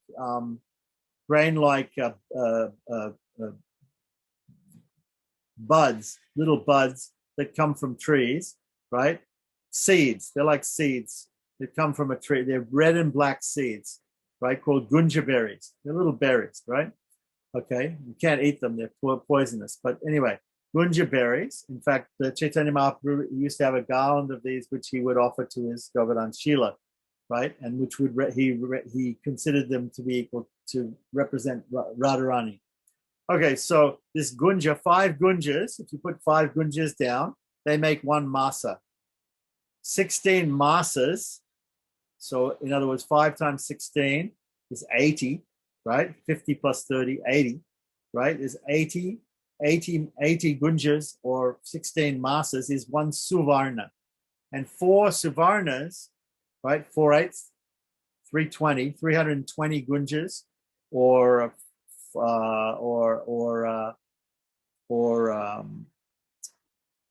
16 masas times 4, 64 suvarnas, so 64 masas or 320 gunjas is going to be 1 pala. So that's how you figure out what a pala is. You get one of those things and weigh them, and then you multiply and you figure it out. Okay, so there's the breakdown. That's the evidence from sage Yajnavalkya. Cow's milk is recommended for bathing the deity. Milk of the buffalo or any other animal like a goat or a sheep is condemned and not to be used for the bathing of the deity. Okay, so that's what they're saying here. So now we have a mahatmyam of bathing the deity with milk. Right, and of course the ghee and the yogurt have to be also made from the milk of the cow. Right, so the glories of bathing the Lord with milk in text 80. So from Vishnu Dharmottara, the mental and bodily distress of a devotee is mitigated by bathing Lord Vishnu with milk. One who bathes the Lord with milk also receives the opportunity of residing in the ocean of milk. The ocean of milk is called, there's an island in the ocean of milk called Swetadweep, which is the holy abode of the Lord. Right? So that is the whole point to this point, that when you're bathing the Lord with milk, you should think, I'm bathing the Lord with milk. The benediction for doing this is I can go to Swetadweep and I can reside with the Lord in Swetadweep, the white island, which is in the ocean of milk.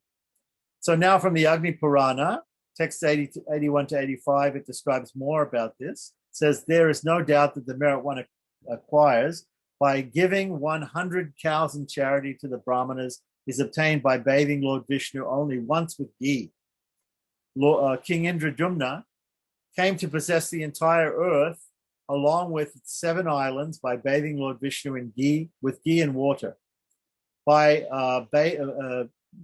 we don't mix ghee with water. Ghee doesn't mix with water, but we pour the ghee on the deity first, and then we pour the water. Usually it's warm water to try to wash off the ghee.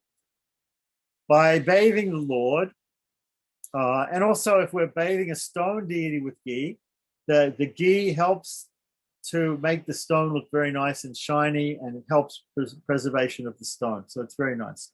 So by bathing the Lord of the universe with ghee on the 8th day of the waxing moon, which means the Shukla Astami, right, lunar day, every month, one becomes relieved from all sinful reactions.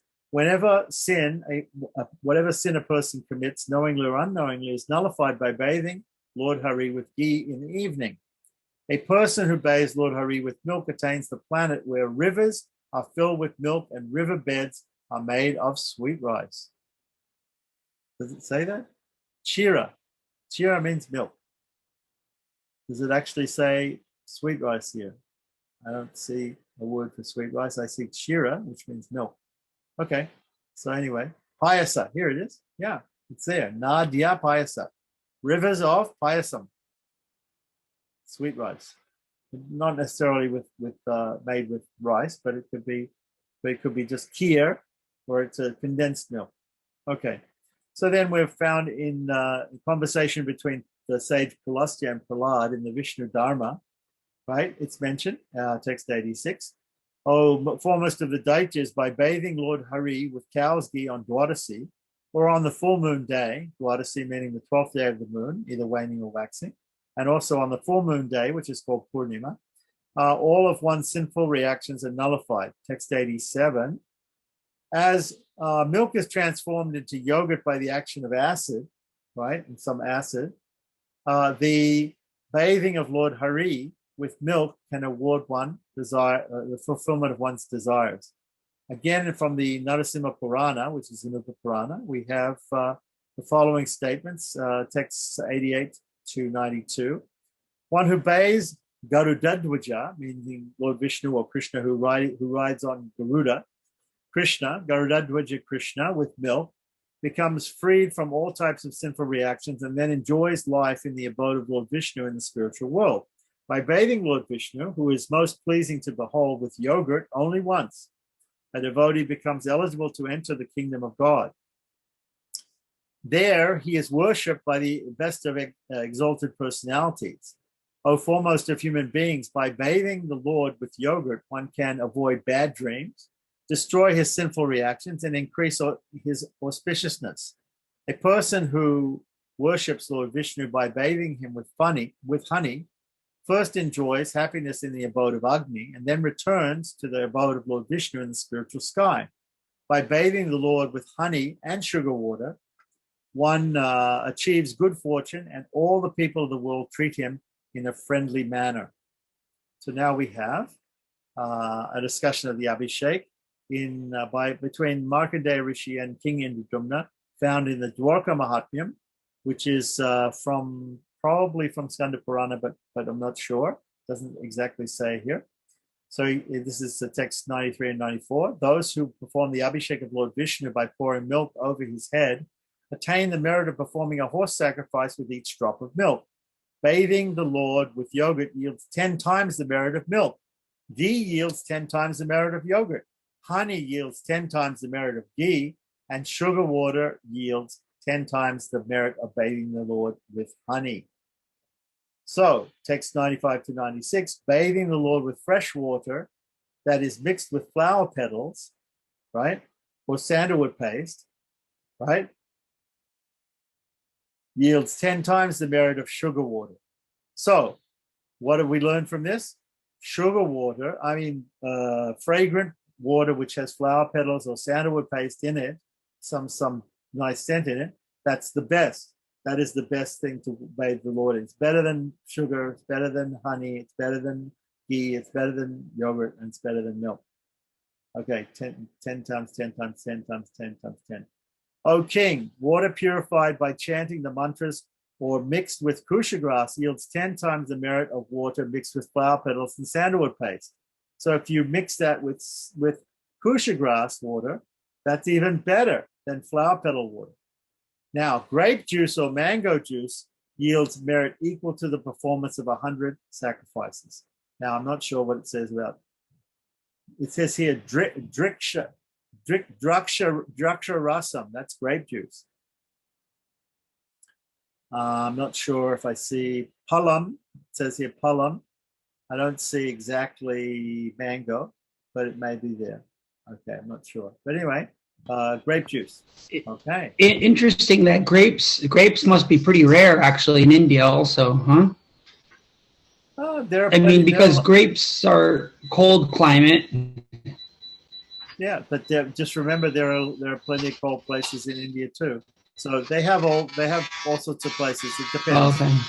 Okay. So continuing on, right? O king, water from holy places awards the worshipper a similar result. Okay, so that's considered to be really, really auspicious if you bring water from holy places. Text 97, one who bathes Lord Krishna according to his capacity obtains merit, similar to that which was previously mentioned. So you just have to bathe Lord Krishna according to your capacity. Those who have material desires can still attain liberation by bathing the deity. So it's not a disqualification that you have material desires. You'll still attain liberation even if you bathe the deity. So now in Vishnu Damotra, it's stated, text 98, when the devotee personally brings water from a holy place, puts scented oil in it, or puts some scent in it, and then bathes the Lord, he becomes free from all sinful reactions. So now we're going to be talking about, here's a Mahatmya of offering incense to the Lord while bathing the Lord.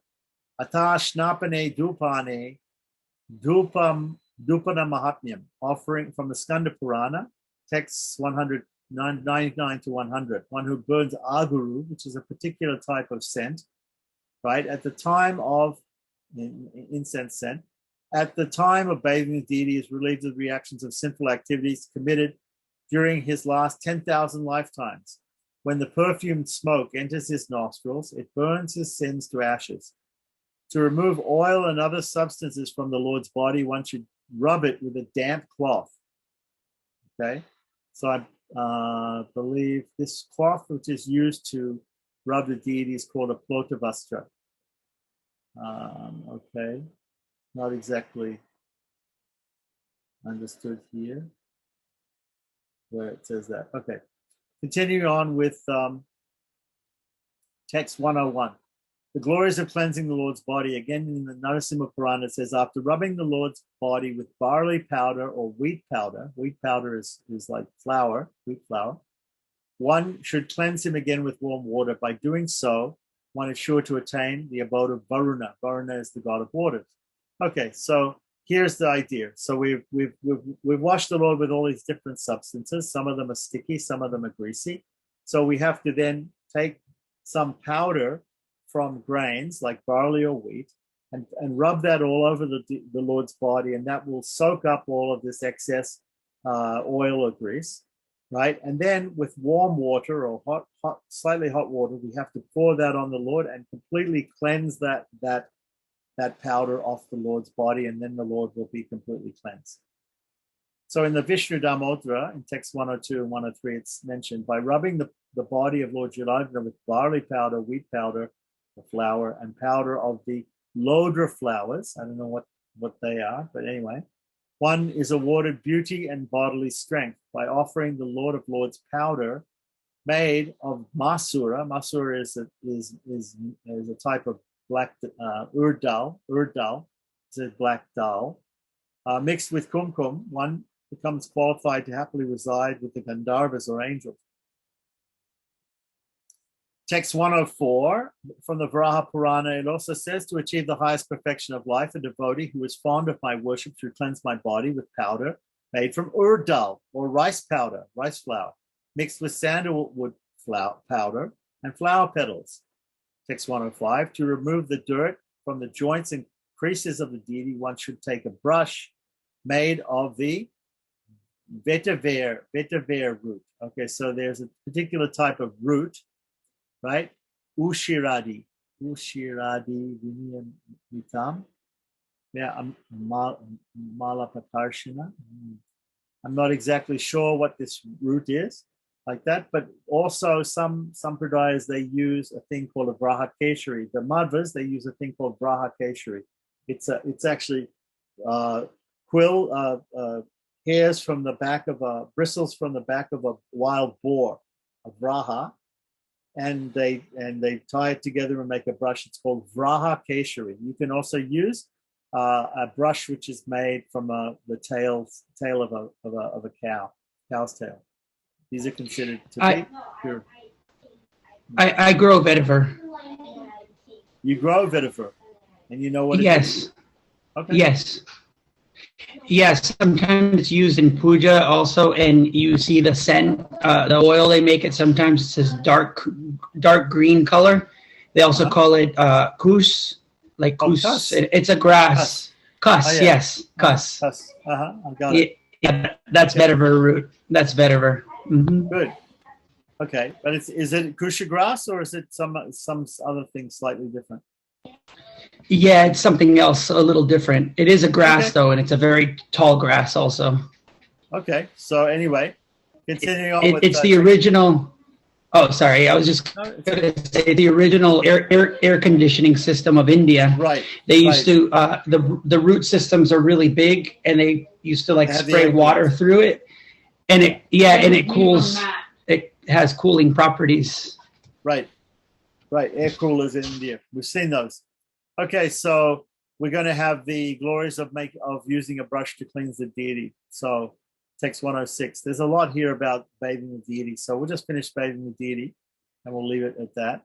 In the Vishnu Dharmottara, it says, by offering a brush made of the vetiver to the Lord, one's all of one's sins are destroyed. If the devotee uses a brush made of the hair of a cow's tail to cleanse the Lord, he becomes freed from the influence of the threefold miseries, right? And it says here, by using a brush made of the hair of a yak's tail, one becomes wealthy. So there's all these different punyas, different pious reactions or karmas that or results that you get, phalas, from fruits from using different types of brushes. So now we have bathing the Lord with fresh water. So after offering all these things, then we have to bathe again the Lord with fresh water. So text 107, bathing the Lord with fresh water. After rubbing the Lord's body, one should first bathe him with warm water, which is mixed with medicinal herbs and scents. This is called sarvaushadhi. Aushadhi means herbs, and sarvaushadhi means all herbs. Then bathe him again with fresh, cool water. In the Srimad Bhagavatam, 11th canto, 27th chapter, which is Lord Krishna's instructions on deity worship, in verse 30 is given here as text 108. It is stated the worshipper should bathe the deity every day using as opulently as his assets permit, using water scented with sandalwood or shea root, camphor, kumkum, and aguru. So now the amount of water to be used. So text 109 gives the amount of water to be used. From Bhavishya Purana, it says, for bathing the deity, one should use 100 palas of fresh water. For rubbing the Lord's body and cleansing him, one should use 25 palas of water. And then the grand Abhishek should use 2,000 palas of water. Sometimes we'll see in South India, in some of the big temples, they do what is called Sahasrakala Abhishekam, where they have 1,000 pots of water that they pour over the deity. So in Pancharatra and other ritual literature, you'll find different types of abhishekams according to the amount of pots and the amount of water and the amount of substances which are offered, and they're offered at different times. So usually this Sahasrakala Abhishek is something which is offered in a special occasion, or if there's a special cleansing that has to be done to the deity because there was some contamination or renovation of the temple. So the proper time for collecting of the water, right? So according to Yajnavalkya, it says that for bathing the water, for worshiping the Lord, the deity, and bathing him, it is improper to use water or flowers that have been collected the night before. So you're not supposed to pick flowers at night, and you're not supposed to collect water for bathing the deity at night. And even according to the Hobalamat Anikam, we know that there is a prohibition from taking water out of wells at night. You should not disturb the well at night. But, however, there is also a mantra that you can chant in case you really actually need to get the water at night, and you can then take the water. So that's also mentioned there. But you're not supposed to pick the waters or take water or flowers at night. So, text 111, in Vishnu Smriti it said, one should not use water that's been collected the previous night to worship the Lord. And obviously the water is sat around and maybe dust has got into it or it's become dirty in some way. It's sat in a container. And so, for instance, if we have an overhead tank that we're using, we can pump the water out of the ground when the water is in the ground, in the river or in the pond or deep in the ground, right, in Mother Earth. It's pure. And when we pump it up into a tank and we keep it there for a while, then it becomes impure. So here it's being confirmed that water that is kept, outside of the earth like that, is kept for some time, say overnight, that's considered not pure. So then we have in the Harita Samhita. Harita Samhita has lots of things to do with Ayurveda. So we have a statement here in text 112 that says, all waters enter the body of Varuna at night. Therefore, one should not collect water at night, because the waters are taking shelter of the king of waters, or the lord of waters, the god of waters, Varuna, at night. So now we have the glories of the bathing of the deity. So this might be a good place where we can just stop today. And if there's any questions or comments up so far, otherwise we're probably going to get a long list here of the glories and the different fruits that accrue to a person who bathes the deity. So unless we want to go on, we can pick that up next time. No questions. That was really, really, really interesting, though. It was a lot of fun today. Really? Really enjoyable. When you go through it in detail, and you see certain things, you can pull those things out, and you can see, wow, there's actually a lot more there than. There's some very interesting items, like that whole thing about pulling mantras out of the text, which we don't normally see what the mantra is.